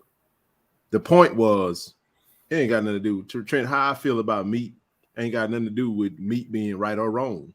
The essence of the scripture was, if you feel like meat is offensive, then when I'm in your company, just out of respect for you, right, I'm probably not gonna eat that meat, bro. Because I'm gonna respect you and your mind and all of that. That's how you. But again, we live in a world where people are so self-absorbed, self-centered, and they so only worried about self. You can't tell me you're right. You have the right, but you cannot have your right and then negate everybody else's right to perceive your actions how they choose to. Thank you. You get to choose your bonnet the way you choose your bonnet. Wear it every day for all I care. But you cannot dictate how people perceive the bonnet. So this statement is 1,000% correct. There is no correlation between wearing a bonnet and self-respect, depending on who you ask. Hey, can I ask Don a question? But we asked that question. Let me just this is gonna be my last thing I'm gonna say, because again, once I get to a certain point about logic, we come to a crossroad, an impasse about logic. So I'm gonna read what BBB said, and then I'm gonna respond to that. BBB said, by the way, Celie, I took philosophy, logic, and debate courses. Nothing I said was circular tautology just because it doesn't fit your rubric. That is okay. I'm gonna just let you have that because okay. BBB, here's what happened. You defined respectability politics. In your definition of respectability politics, you were saying that dressing a certain way to eliminate discrimination. That's what I called you on, that I'm not interested in white people. And then you now want to say that's not what, when someone says something and I address what they say, and then they come back and say, I didn't say that, you and I can't have a logical conversation anymore. So, I mean, I'm sure you're gonna put something in the chat. Look, and I want to be clear. There's no ill will. There's no hard feelings.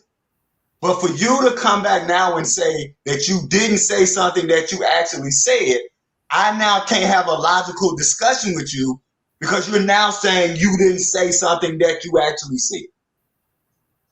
So that's all I can say is that once people stop, once you call somebody out on something, and then they say, "Oh, I didn't."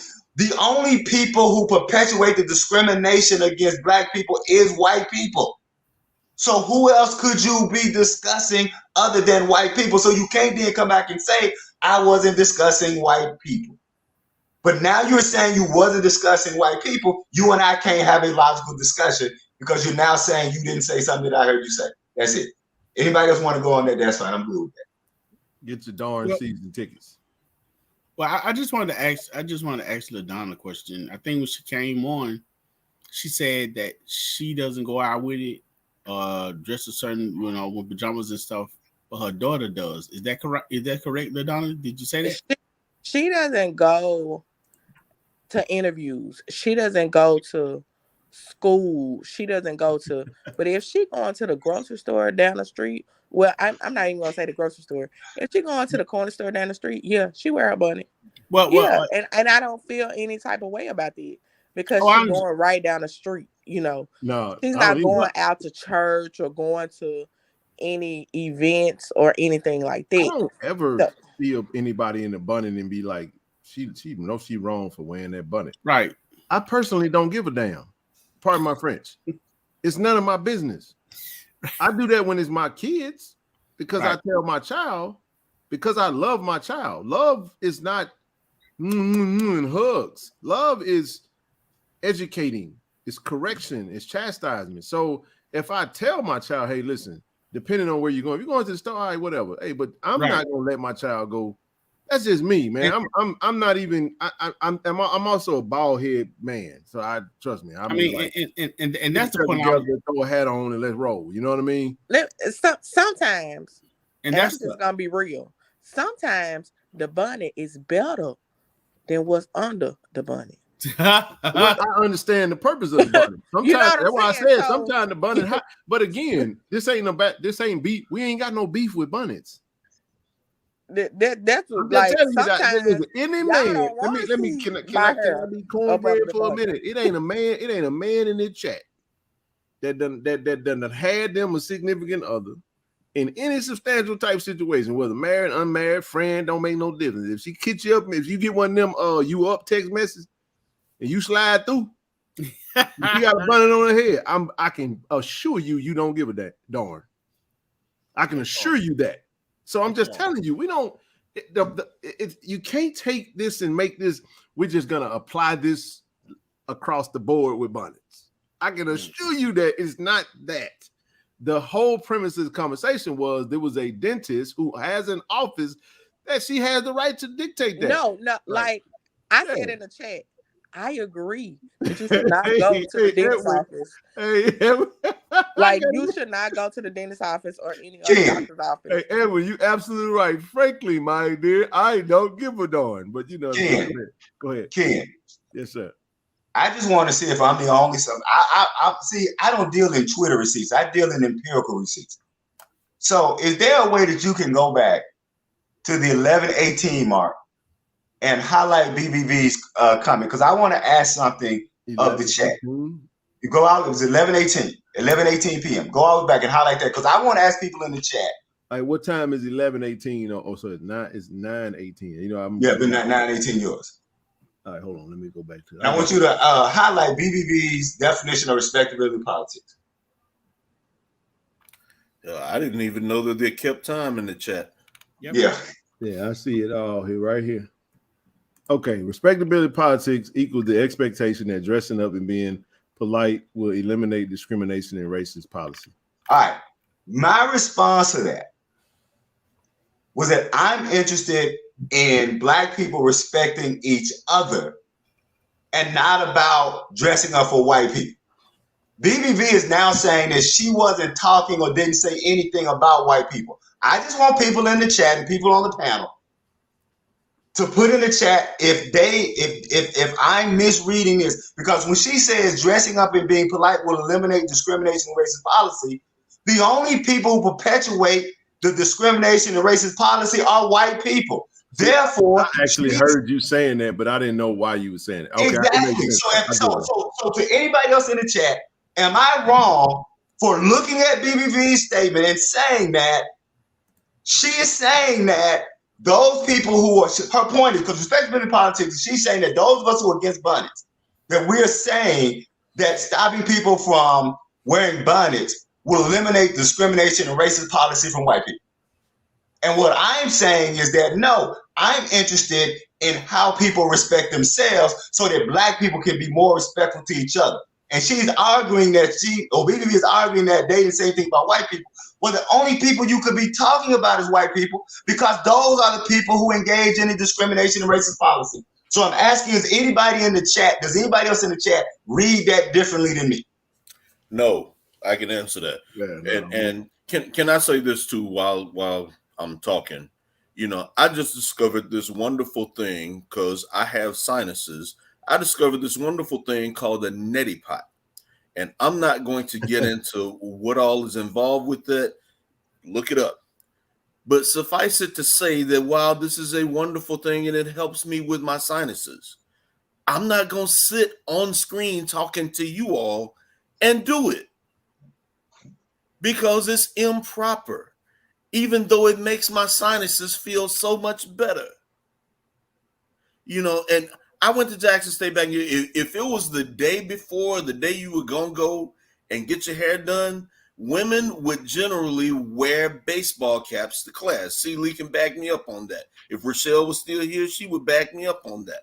But the fact of the matter is, you know, and we see them, they got them baseball caps on, their hair's, you know, well done every other day. Okay, yeah, she about to go get her hair done. But the fact of the matter is, a bonnet, and let's just call it what it is meant to keep your hair in place and keep that dew that you just got from, you know, make it last longer so that your hair is ready when you go outside. And, you know, and I heard LaDawn when she said, okay, you know what? You don't want to see what it looks like up under the bonnet. And my response to that is, you got to take that bonnet, get up out the bed early and get that bonnet off and get your hair ready to go outside. Man, sir, let's not speak on getting hair ready to go outside. You don't even have hair. No, hold on. I used to. No. Let me say this. Sometimes I can get up at 2 hours early. Sometimes your hair just don't act right. I get it. Sometimes it just does not act right. Like, let's not speak on. Let's get out the bed early and, you know, all of that. Like, it's just not. I'm not a hairdresser. Well, forgive me if I'm out of place and I'm not a woman. Let me say this right here, real quick, and I, LaDon, love you for this. Appreciate you for coming up. Because I'm definitely gonna touch this thing right here. I love these type of conversations, KJ. I like debating, and I just listen. There is plausible reason to wear a bonnet to the dentist because your hair is likely to get messed up. That's a great point, by the way. However, you got one problem. If your dentist is that dentist with that sign, that's all I'm saying. Listen. Can we be civil and say you're not losing this debate. I'm gonna say you win. You know what? You're right. Come back and let us know how your experience with that dentist is. Did you get by? Were you able to? And you know what? If you go in and say, look, I explained it to the dentist that, look, I don't want my hair to get messed up. I know your sign say no, but hey, I just say good one. Dap you up and keep going.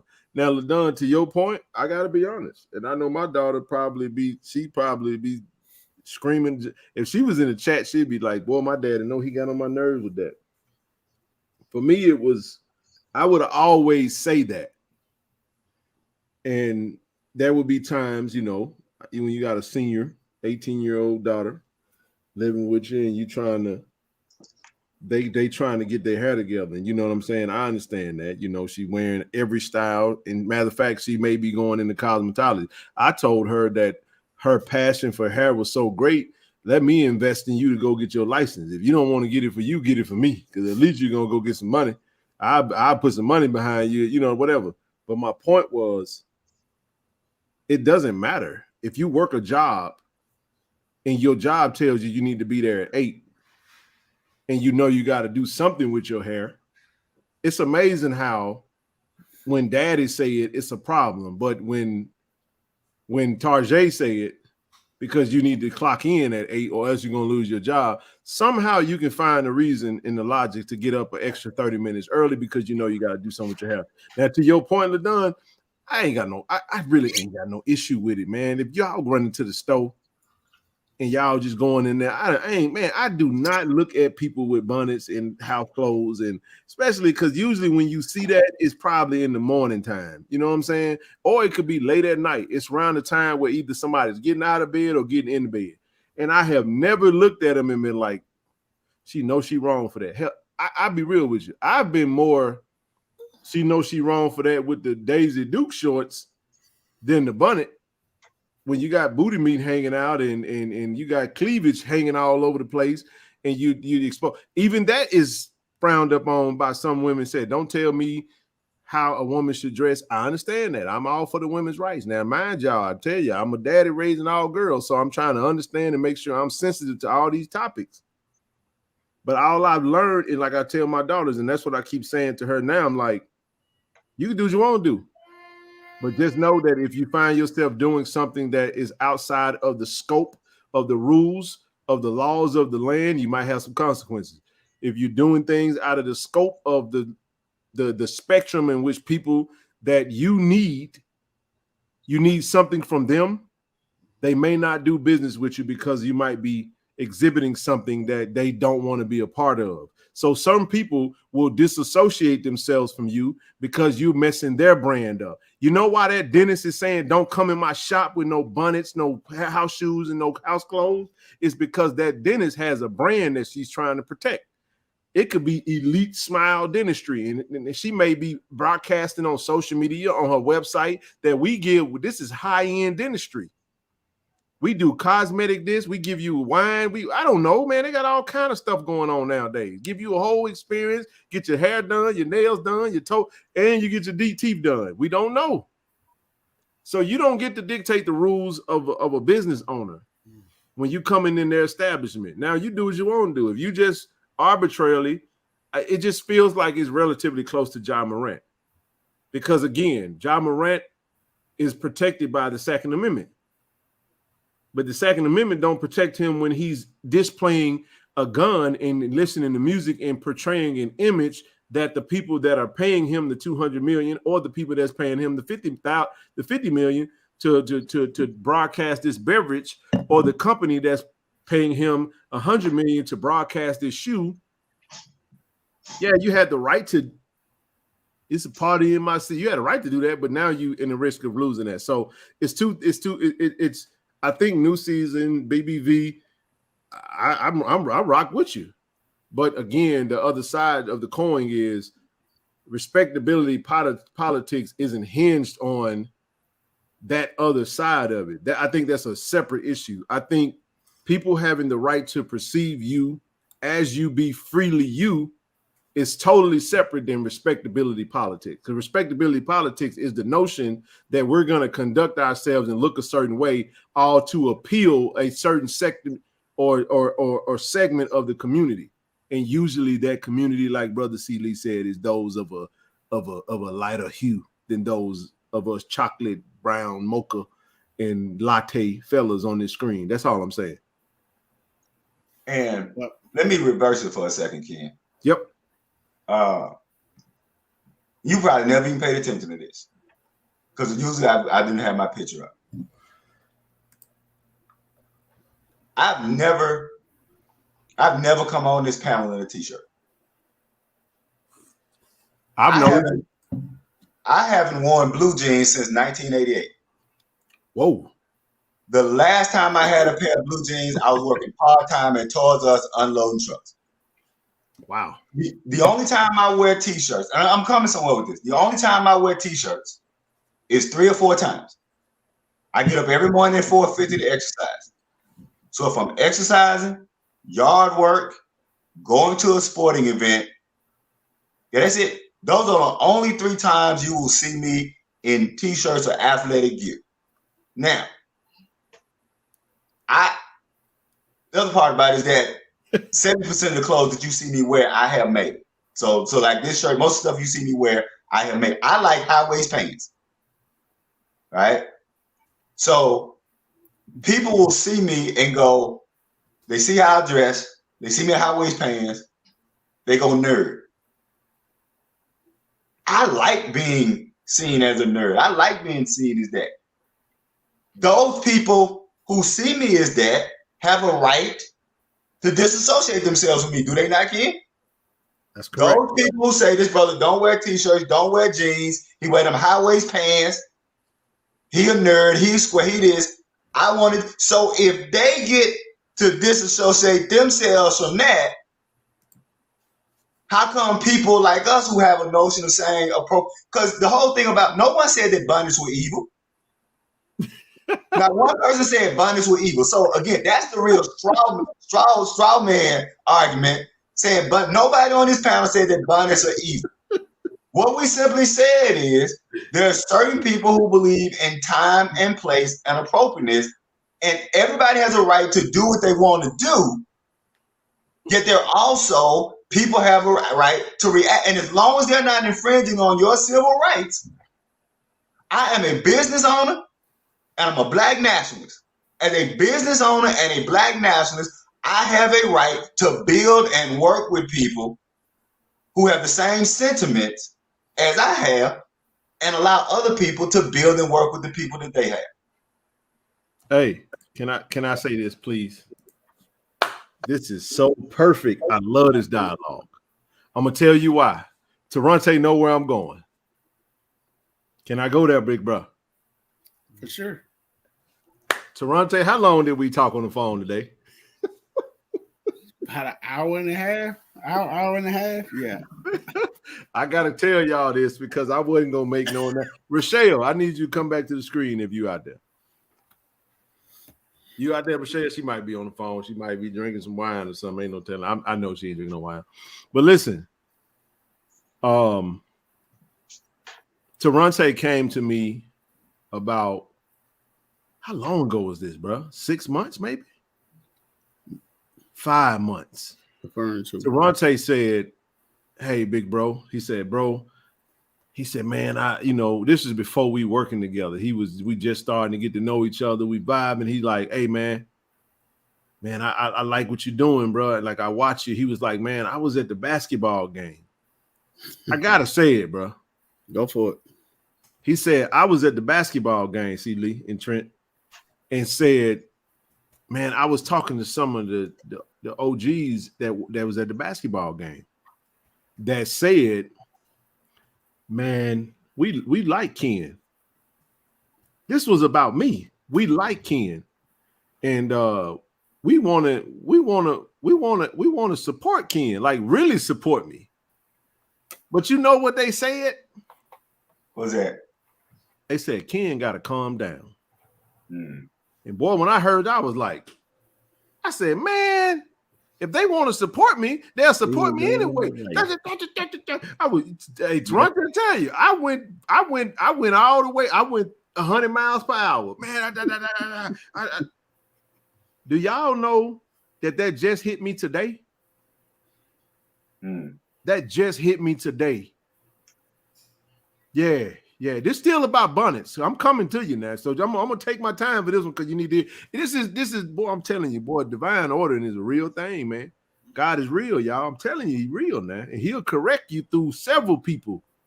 You may not get the message the first time, but he'll come back. It just hit me today. That's why I talked to him for an hour and a half today. I was up at 2:30 in the morning, and I got to share this because it represents this platform. I don't know if y'all noticed this, but I'm gonna say this publicly. I told Zoe I probably won't make no announcement about it, but I'm telling you guys this. I was up 2:30 this morning. I had woke up and I'm sitting there. I started watching Country Wayne. If those that know, you know, I like Country Wayne. He do sketch comedy. He got all these. He's on YouTube. I watch all his skits. I'm watching this interview of him, and he's talking about how he's a comedian, and he was doing comedy, and he was doing okay, but he said that he stopped cursing. Oh yeah. I'm coming now. Just hang tight now. I'm coming. I'm coming to you, Bunny. The Bunny gang. I'm coming. He said he stopped cussing. And you know what he said?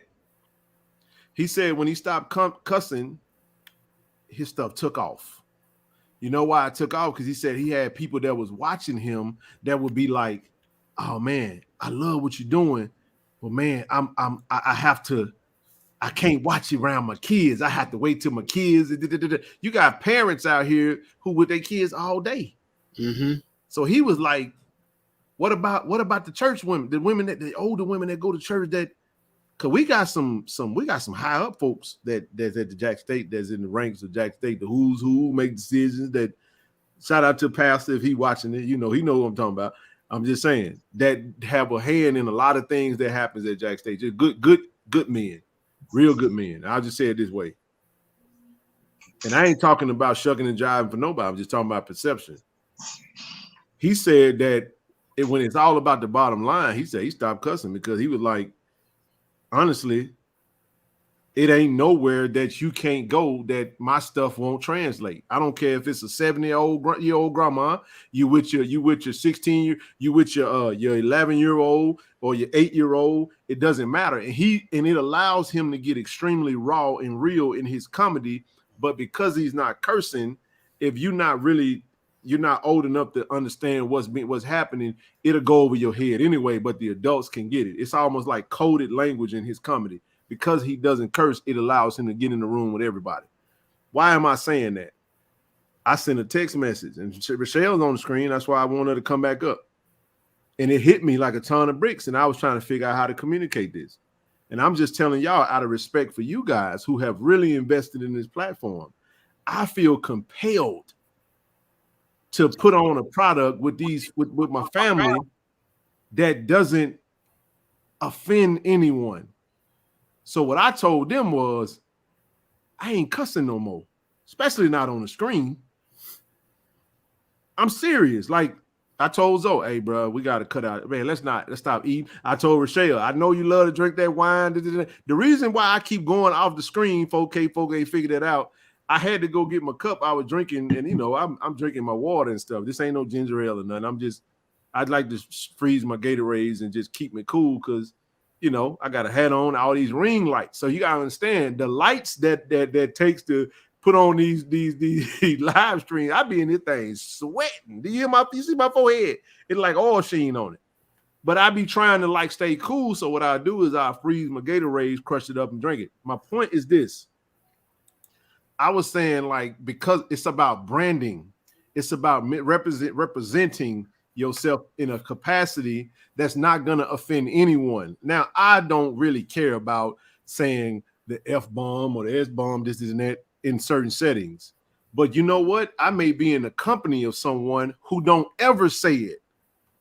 And because we say F and we say S and we say dang and we say this and that may say, I love them. I appreciate what they're doing, but I can't watch that because they're a little too harsh. You understand what I'm saying? Now, I have the right to cuss. There be some trolls coming in this thing. Yeah, I know wine is classy. Edwin, I know that already. But somebody got a problem with it. And I ain't telling you what I'm thinking. I'm telling you what people say. I see every comment that comes through every video on this channel. Somebody got a problem with Zoe sucking his teeth. Somebody got a problem with Zoe eating on the camera. Somebody got a problem with Ken getting rowdy. Somebody got a problem with everything. It's when you're in the public space, a lot of people got a lot of problems with that. So all we're saying is this. It may not be abundant for us. It may be, ain't nothing wrong with no wine. I got a wine. Listen to me, y'all. I got a wine room. You know what I'm saying? I'm like, now I ain't like Raymond. When big brother Raymond come on, Raymond come on, he got the wine cellar. I got a wine area. It's levels to this thing. My point is, it's not about the freedoms. It's about the fact that when you put yourself in a public space or when you're out there, it's not about nobody disrespecting you, but they have the right to perceive you how they see. And you will be lying to yourself if you're going to sit up here and act like that. That's not, we deal with that every single day. Everybody has a personal brand, and your decisions on how you conduct yourself and how you comport yourself, especially in corporate America, it literally dictates what you may have to deal with or not have to deal with. And I think that's where the respectability politics and all that stuff come in there. And there's a form of it that we all gonna have to conform to, whether we like it or not. I'll give you one last thing on my real job, because I know this ain't my real job. This is hopefully one day it will be. I can wear a crew neck sweater to work, but I can't wear a hoodie. Right.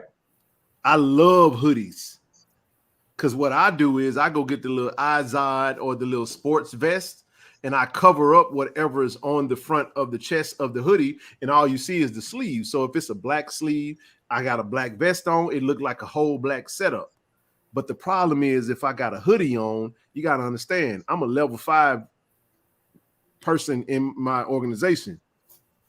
And I had to understand that according to my role, I have to conduct myself in the capacity of the bylaws of the organization, because when I go in there and I'm around hourly associates of those that are just as important as me, but their role is a different level than mine, they're going to look at me because of my level. I have to be an ambassador of the rules that I'm governed under in this role that I'm in. So although I feel like ain't nothing wrong with hoodies, why you judging me because I got, and every now and again I might throw a hoodie on if I know I'm gonna work in my area, but I ain't gonna go around nobody that's in the company.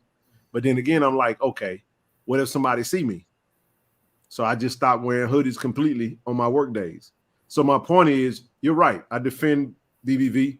I defend New Zealand. Anybody that feels like they can wear bonnet, they can wear house shoes, they can wear pajamas, you can do that. Go right ahead on. Just don't cry about the stuff you might have to deal with because of the people you come in contact with. I hate to be long-winded, but I wanted to share that because that's my announcement of telling y'all we gonna clean it up. So for all them people who was talking to Toronto that day that said they were gonna invest in us, I need y'all to come on with it. Now we need some sponsors, we need monetary support, we need all that good stuff. So I'm a changed man. I appreciate y'all, and don't give up. God ain't done with me. All right, I'm gonna go on mute. Hey, let me add to what you said, Ken. And I want to say this to everyone who listened in the panel. Same thing Ken saying about bonnets is that he don't have a problem with it, and it just his perception. The same way it was when I talked to him about that, because even when the thing went down, I don't know how long you guys been watching this platform, but even when the thing went down with Coach Prime and Eddie Robinson, as entertaining as it was, I was all locked. I donated, then blink an eye, then back, because I don't have a problem with a person choose come out of a person's mouth. Whether I choose to say it or not is my business. So Ken and I had a long conversation about that. But it was after then that he and I had this other conversation that he just mentioned. Now, I'm gonna say this, Mr. Trent. Me talking to Ken about that wasn't an easy thing for me, because I figured I'd be the next cursing victim. And I knew I would. I knew I wouldn't receive it well. Just hear me out, bro. Don't take this. I know it was rough that day. I was like, I cussed a lot. I did cuss a lot after he told me that. Yeah, actually, I spoke. Oh my goodness, Rochelle, don't tell on me. I know So- Rochelle and I got some stories because she was like, you just stubborn, you a Taurus, you did that. I'm like, Rochelle, go ahead, keep going. I'm sorry. So- I told you he ain't done with me. Keep going. So the thing with so the point of that being, like you said, man, I know God was working with dealing with me, and I like I told him, I love what he's doing with this platform and whatever within me that I can do to help this grow for the Tiger Nation, for Jackson, whatever, because this is a great thing that he has going on along with Zoe. We have going on. At the time, what I'm saying, it was coming. But I figured it was hard for me to approach him with that. And I just said, I feel that you can say anything to anybody, it's just a time and a place for it. And then because you and maybe alone with it might not be that time, because when it's time for you to say what you need to say, it'll be presented to you. And that's the way I operate. So when Ken and I was talking today, he said that, Brother McInnes, you should sound like a kid on Christmas. And again, when I'm with these guys, I don't care what they say, what they do. I don't get in no wrong, man. It don't bother me. It's not like I'm like, oh Lord, Jesus is going to strike us down. No, that's not the case. I don't care what I don't want them to feel uncomfortable, because I don't, I have choice words at times, but that's not, I don't ever want it to be a situation where they like feel uncomfortable because, nah, man, because I got some wrongs and some causes and stuff too. Don't get me wrong. Mm-hmm. But the fact of it is, when he said that, it kind of shocked me. And I appreciate him, being a man to come talk to me about it. Although it was, it was a few weeks ago, a few months ago, it happened. Right. Now, again, I'm here regardless. Hey, Rochelle, you go next, but I just want y'all to know that come Wednesday, I'm gonna come on here with a bonnet on. Right? I'm rocking the bonnet on Wednesday. That's for all my bonnet. We have no issue with the bonnets. I tried to tell y'all. Go ahead, Rochelle. I think the other part of it is that, and I had shared this weekend. I said, when you're in the public eye, y'all, and some of y'all may not get this yet, you don't know who's watching you. And it could literally be somebody interested in Ken, but he has a meltdown and he can lose $1 million sponsorship. So I take things just that seriously. Let's like when that other guy came on here and I was like, oh, Ken, he cursed too much. We can't let him come back on our platform no more. Because his mouth was, I was like, we can't, I was like, Ken, he cursed too much. We can't do that. So when you're looking at, and that's when it comes to, you're right, everyone has a choice, but you just have to be ready for the consequences that happens. And everything that we do, y'all, regardless, like I said, for me being a therapist, I can't present myself to y'all any kind of way. Why? Because you're not going to trust me. Because in my field, you got to trust me. I can't tell you I'm going to mentor your daughter and I'm in here looking crazy and I'm coming to your house, picking up her looking with bonnets and house shoes, but this is the woman that's going to teach your daughter some mentorship. No, you're not going to trust me. Why? I'm not presented in a way that you could trust me. Hey. So I have a right to do that, but then I can't be mad if a mother tell me, girl, you ain't coming nowhere near my child dressed like that. I can't be mad at her. You know what? I used to work at the bank. Like I remember when I was at Jackson State, I went from full time. So between my sophomore year at junior college, I sat out a year. I quit basketball, and I became what they would call a prime time teller. I would work like 25 hours a week, but I was going to school. I'll never forget the day that I was working it was Am South at the time. I think it's Regions now. It is. Okay. You never judge a book by its cover. Mm-hmm. And I remember you see these gentlemen come into the bank with these suits on. They got several NSF fees. they barely scrapping, make ends meet. And you would think that this particular individual, because of how they carry themselves or how they're dressed, that KC Bonnet Group, wow, this is morphing into something pretty crazy. But anyway, and then I remember seeing this individual come in the bank, and they were dressed similar to the things that we might be a little bit dismissive of. And I'll never forget this day. And this particular individual, they came in the bank, they did a transaction, and then I'm gonna tell y'all like this: anytime you go to the bank, and if you're dealing with a bank teller, they're gonna look at your information. They can see everything you got. They can see your transactions. So if you went and bought some inappropriate stuff, they can see that too. They'll look at you, and then you know what I'm saying. Anyway, the point I'm making is that this particular person had a money market account. I'll never forget that, and it was dormant. And they had several $1 million in the bank, and they were just drawing interest every month. And it was just like my mouth dropped, because I was like, if I really had to pick who I felt was the person in there that had the most money, I definitely wouldn't have picked that person. That person that didn't look like they just rolled out of bed, they just didn't really care. That person had that bag. You know what I'm saying? They was getting $5,000 a month every month, just deposited back into the account. They just drawing interest on their money, and they had I think from what I've seen, I've never seen a bank account, because I ain't rich like that. I'm just saying, like, I've never seen a bank account with my own two eyes where you look at an account and you got over $3 million in the bank. This is 2003. That's 20 years ago. So 3-point-some million is a lot of money today. So just imagine, 2003. So I just wanted to share that, because I'll never forget that. That's why I don't judge people, but at the same time, that's a different conversation. There is certain attire or certain linens or things that certain people just feel some type of way about, because people just feel like certain things should stay inside the house. There's a lot of private people that feel like that is for inside the house. So that's why they might feel how they feel, or they might look at you. Has anybody wearing a bunny to the store somebody ever stopped and be like, girl, you wrong for wearing that bunny in here? I don't think I've ever talked to anybody that has had that experience, but a lot of that stuff is silent. People might judge you or might say whatever, but I don't think it's going to cause you no bad day. It is what it is. Go ahead, CD. So, again, framing is how we want to frame it.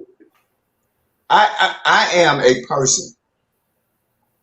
I'm bothered by people who make decisions and not willing to be men and women to deal with the consequences of their decisions. And so I'm just and here's what I mean by this. I'm going to come to, because new season, you said something about classism. And I'm going to end by your discussion of what you said about classism. So the last thing I say, I'm going to address something you said at the 12:09 a.m. mark about classism. So I'm coming to that. I'm a writer by trade. That's all I am. I'm a writer. I've written 8 books. I published poems, short stories, and essays in over 200 magazines, newspapers. I've had several of my poems and short stories anthologized. As a writer, I made a choice as to what type of audience I want to have. And when I make a decision as to what type of audience I want to have based on what I want to write and how I want to write, I can't get mad when somebody decides they don't want to read my writing based on the stylistic choices that I make. And I made 4 particular choices in my writing. They're around profanity, Black nationalism, Mississippi focus, and length. And I've had national editors. So after being a published, award-winning writer, I decided not to have profanity in my poetry.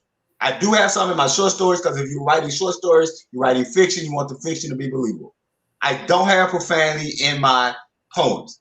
I actually lost some readership. I mean, when we re-edited the books, because for me, profanity in many cases means that you're not that creative.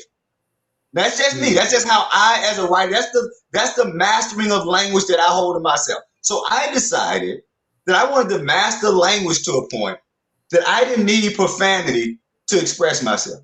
Do you know, Trent and Brother Dave, I actually lost some readership. There's a dude who had bought my first 3 books said, hey, man, if you ain't cussing no more, man, you just ain't keeping it real. So, like, and I was like, he had the right. Black nationalism. Do you know how many white publishers and white distributors have told me, man, if you just stop being a black nationalist, if you just stop supporting black nationalism, you'll sell more books. I'm not interested in selling more books if I have to sell out my political basis. Right. I just was the Washington Post wanted to publish an article, but they wanted to shift the focus. I've written about the 3 bills, right? These last 3 bills. And they said, look, we'll publish it, but can you switch it from a Mississippi focus to a more national focus? Hell no, I'm talking about Mississippi. So I can't tell y'all how many times I've had articles where people say it's not the writing. Your writing is great. But from a national standpoint, we can't sell it because you're too focused on Mississippi. So I made these choices as they write. Finally, at length, the average short story is about 4,000 to 5,000 words.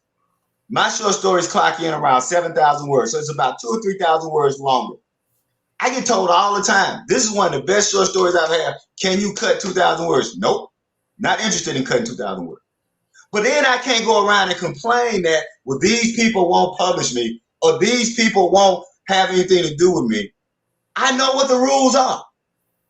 But my mother and father raised me to be a man who stands on his principles, and I don't cry. I chose my aesthetic. I chose my style. I chose my subject matter. That's the kind of writer I am, and I've been very successful doing it. So then coming now, so I don't care. You can wear bunnies. You can do whatever you want to do. But don't cry about it when somebody wants to associate themselves with you, just like you have the choice to do that. It ain't got nothing to do with other than people making decisions about how they want to live their life in the most effective way they want. And New Season, when you said, but also classicism is an issue in the black community, middle class blacks look down on working class blacks because they don't share similar norms such as a title. Listen to what I'm about to say, New Season, because I want you to be clear. I'm not calling you a hypocrite. I'm going to say this again. I'm not calling you a hypocrite, but that's a hypocritical statement. I'm going to tell you why it's a hypocritical statement. Because the black working class and the black hood class does the very same thing to the black middle class. Thank you. I came of age when I would hear black people say the Cosby Show ain't real. Ain't no black doctors. Ain't no black families like that.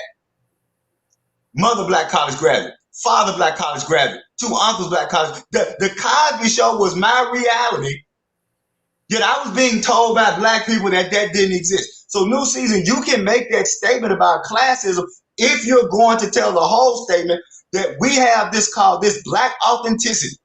That gangsterism and being in a gang and being hood and carrying guns and going to the strip club and all of those, that's authentic blackness.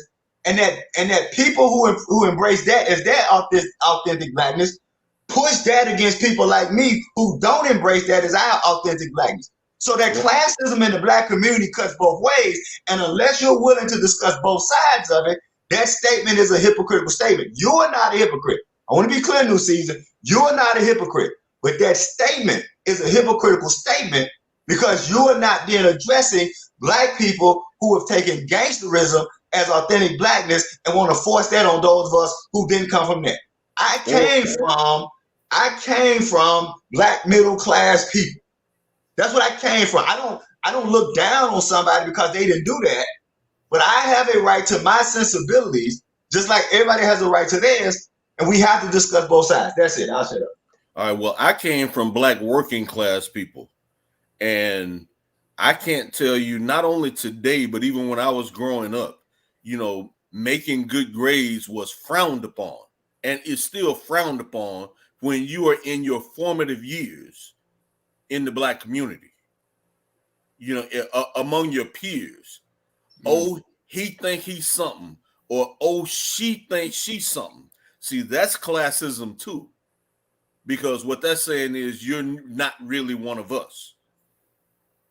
And the one thing I went and spoke at Jackson State, and It was actually to a pre-law class, and I don't even remember what the particular topic was, but I remember, and somebody else beat me to it, but I had to come in and chime in because I had written it down to say, I cannot tell anybody else how to be black because I was totally raised in my particular circumstances, and you were raised in your circumstances. All I know is that we are both brown-skinned descendants of Africans.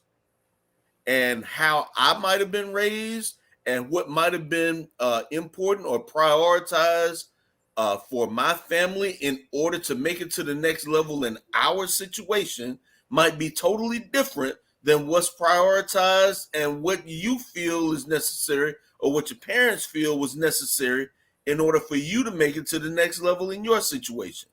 But in the end, we are all brown skinned or dark skin or black as midnight or light, bright, and almost white.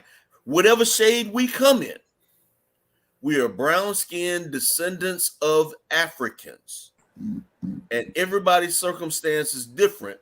And I don't think that it's any more correct of me to say that somebody acting a particular way is not black than it is, that for somebody to make good grades is not black, than for me to then turn around and say that wearing bonnets, to get back to our latest focus, right, isn't black.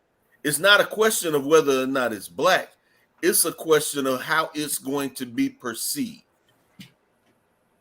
Right. And so that's kind of where I come down on. That's where I come down on it. Right.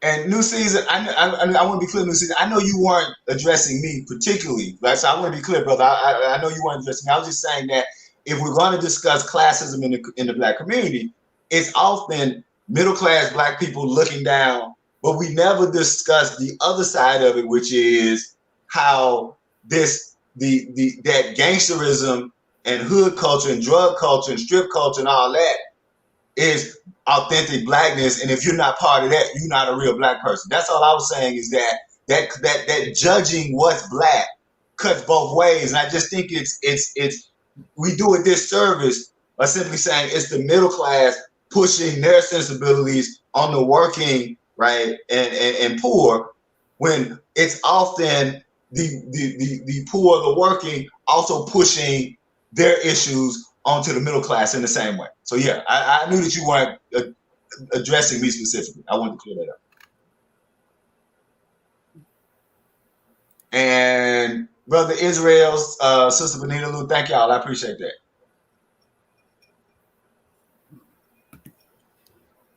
Listen, this has been an interesting conversation, and I think what it is that it's really just listening to each other, because everybody has a different story, and I definitely understand what the King said before me is how we register. Because I remember my son was growing up and he was teased for speaking correct language, talking about he's trying to sound white. I just think we as Black people, we have been demolished for so long that we dim anything right as white. It's like it's just embedded in us. Like, because I challenge it all the time, is that why? Because my son was a straight A student, he got called the N-word. Yeah, you just trying to be a white boy. Do you understand how crazy that is? Is when our ancestors invented everything up on this joint. Our ancestors invented algebra, physics, and everything else. But you gonna tell my son because he makes straight A's that he's white? Are you kidding me? I think of how low, or even for instance, when my son, he played sports, but he had to maintain a 3.0 or higher to play sports. And the coach gonna tell me, well, it's not required that he need a 2.5. I said, that's what your requirement is. But my requirement in my house is 3.0 or higher. And if he goes down, I'm putting him on academic probation because I expect more from him. It's when we sit here and settle for less and then have the audacity to get upset when somebody says your child needs to make a 3.0. You just being racist. No, why can't our kids be smart? Why do we think so low of ourselves? That's concerning for me. And it hurts my heart that we don't think we are worthy for something better, that because if we want something better, we're trying to be white. We have to cut that narrative out. Right. I'm Especially when you talk about African people being the first people to write. Let's be real clear. We're the first people to write, of course, the first people to read, first people to calculate math, first people to build civilization. Like there is no global civilization without African people. That part. This because we don't understand where we come from. And that's old school, but you don't know where you are if you don't know where you came from. And a lot of our young Black kids, they don't even understand everything that was invented. Basically, we invented the cell phone. We invented everything for this country to work, but we think that we're not worthy of better.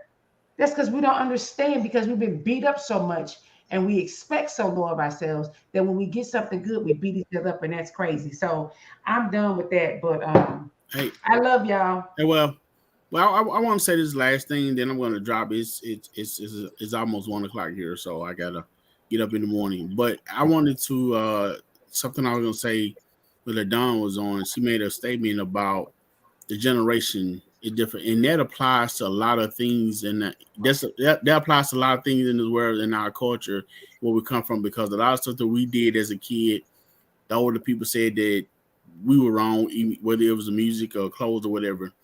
But I would go far as to say, far as the generation, how things have changed. You even look at the young ladies now that wear the biking pants. We call them biking shorts back in the day. You were not allowed, if you wore those things, you had to wear a shirt to cover. They don't do that no more. But when my daughter put that stuff on, like, look here, it's, look, you need to cover yourself up, regardless. So it is a generation change. There has been a change with the generation. So we can talk about it. And unfortunately, a lot of time these kids don't listen, but we have to do our parts to make sure that they understand where we're coming from.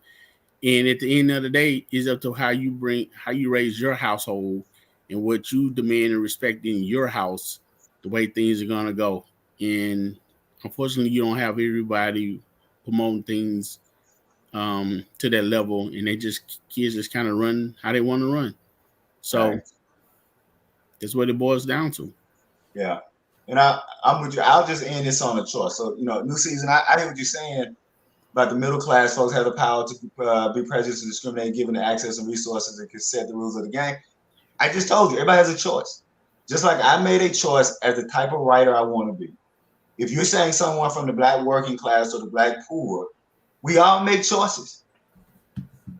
And we all have to live with those choices. I don't cry about magazines and newspapers that don't publish me. I don't cry about people who don't read my work. I'm just going to continue writing what I write, doing what I do, understanding that just like I make choices to have a particular aesthetic, people make choices not to purchase that. It's art. I'm selling a product. Ultimately, I'm selling. That's why people say I'm a Black nationalist, but I can't be against capitalism. I can't be against capitalism because I'm selling books, Trent. Like, I can't be out here selling books and saying I'm anti-capitalist, right? So, so you're a Black nationalist. Why don't you denounce capitalism? Because I'm selling books. I would like for people to buy books. And so, new season, people make decisions about the life they want to live. And if someone is saying, you have to do X, Y, and Z to work with me, or you have to do X, Y, and Z to hang with me, we all make a decision whether or not we want to do X, Y, and Z to work with somebody and hang with somebody.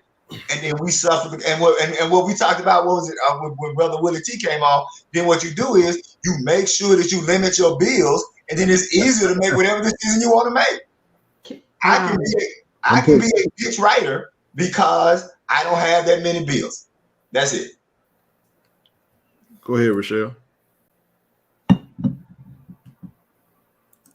Rochelle, you froze? You froze, Ryan. You smiling. You smile. That smile looked painful. Oh. It was true. Originally, back in the 80s, the dudes were the ones that had on the biker shorts. That's a whole nother discussion. Yeah, but some of the boys, they said that. No, I don't have a problem with leggings. I mean, Perfect. I mean, I don't have a problem with those at all. I mean, I welcome them, to be honest with you. But I just was referring to back then you had to cover. Trent put in the chat that back in the 80s, guys wore the biker shorts. I was responding to Trent saying in the 80s, the guys were the ones wearing the biker shorts. And they were wearing them for a particular purpose also. Oh, no and doubt. You had a lot of guys on the football team that would walk around after practice in their biker shorts. And C. Lee, you know what I'm talking about. And if Rochelle was on, she know what I'm talking about too. Let's be clear. The girls like looking at dudes in their biker shorts. Let's be real. It's like the great joggers now. You know what I'm saying? Rochelle, you muted. Okay, so my computer about to reset. This is Mental Health Awareness Month. Yes, ma'am. And I would like to know, with your permission, because I'm upset that nobody is talking about some statistics that has been talked about, and we haven't talked about I just want to throw these statistics out that I'm like ringing the alarm and no one is hearing me. And since this is Mental Health Awareness Month, they don't know. Well, that's why on Wednesday I want to know if I could read these statistics. And it's concerning our daughters. And that's all I got. I want to hear. Okay, so Wednesday, I tell y'all about them. It was quite disturbing. And no one is talking about these statistics, like nobody. And so if y'all got daughters, teenage daughters, please stay tuned on Wednesday, because these statistics. What they say? Huh? What the statistics say? Oh. We get to, briefly, the CDC did a report last week that 1 in 4 girls have been sexually assaulted. Yep. Hey, new season. I love y'all. This is, y'all don't understand something. Can I respond to that? Yeah, but I need to say something to the BBV. She just logged off, I think. New season. Man, listen, this is what frustrated me. I really need for you to come up here next time. I love this type of dialogue, man. New season. Don't let new season log off. I didn't say that. Don't go nowhere, new season. I didn't say that, new season. See, this is my problem, new season. Y'all will put things in the chat or something I said that I didn't say, and that's a lie. I didn't say that. I did not say that, and I hope he's here to defend it. I didn't say that. Well, some people, they go hear what they want to hear. All right, so new season. I didn't say that. What you're saying is so black working class should just assimilate to black middle class norms and rules. And I didn't tell me when I said that, new season.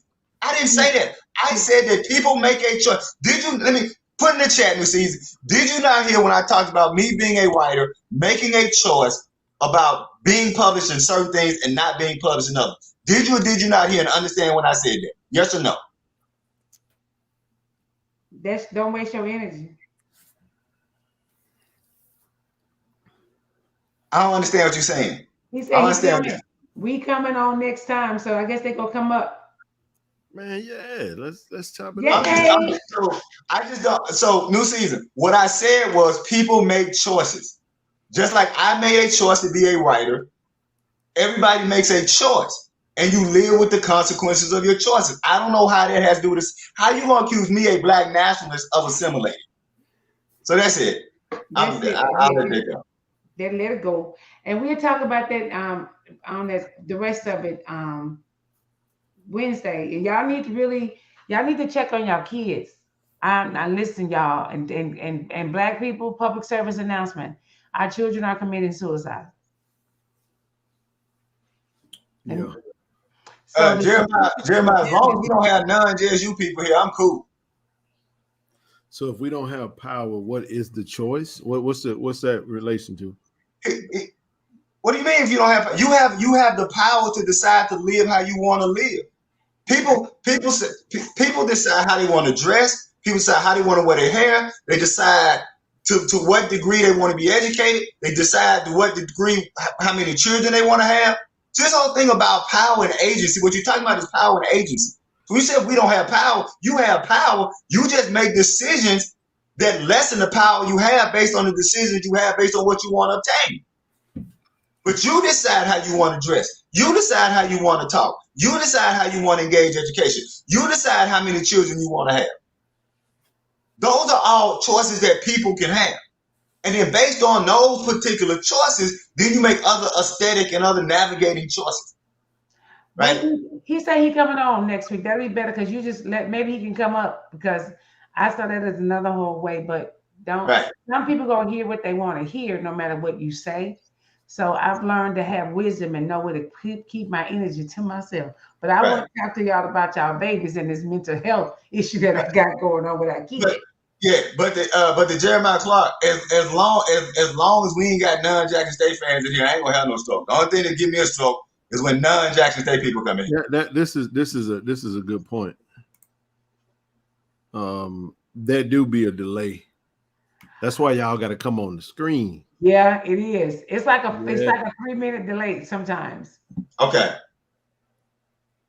Well, thank y'all for another night. I'm gonna jump off. Good to see you as always, C. Lee. You too, Brother Trent. We'll holler at each other. Y'all take care. All right. And Rochelle, always good to see you because you always the prettiest. Oh, thank you.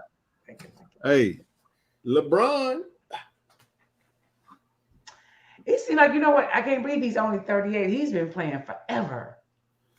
Yeah, he just said, let me tell you something, man. LeBron said he got something to think about. Let me tell you something. I've been a fan of LeBron since 2002. I actually recorded the McDonald's All-American game on my VHS. And 20 years, man, is a long time. And young people are saying, "What's a VHS?" Yeah, yeah. I ain't finna explain that. It's a tape that you record. Right. They were so just move forward. So, man, let me tell you something, man. When you get a certain age, you just, especially when you're playing sports, it's like that man got three, you know what I'm saying, amazing kids. And it's like, man, the game of basketball has given him everything. I just think LeBron should take the year off next year. And rest. I think he should sit 2023-24 season and then come back in 2000 and come back in 2025, in the 2024-2025 season, play with his son, and then go from there. Hey, I'm going tomorrow, bro. I'm going tomorrow. I'll be there tomorrow. I get what people say. I tend to not. I know what happened at the AAC. There's more to it than just that, and I'm gonna just leave that alone. Like I'll never shape an opinion of a man by a mistake that he makes, even if it affects me and my own. You know what I'm saying? Like, I don't get into the personality of the people either. I don't know that dude, man. I ain't gonna sit up here and be like, oh man, I love LeBron. And then if I try to run up on him, his security put me in a full Nelson. You see what I'm saying? Man don't know me like that.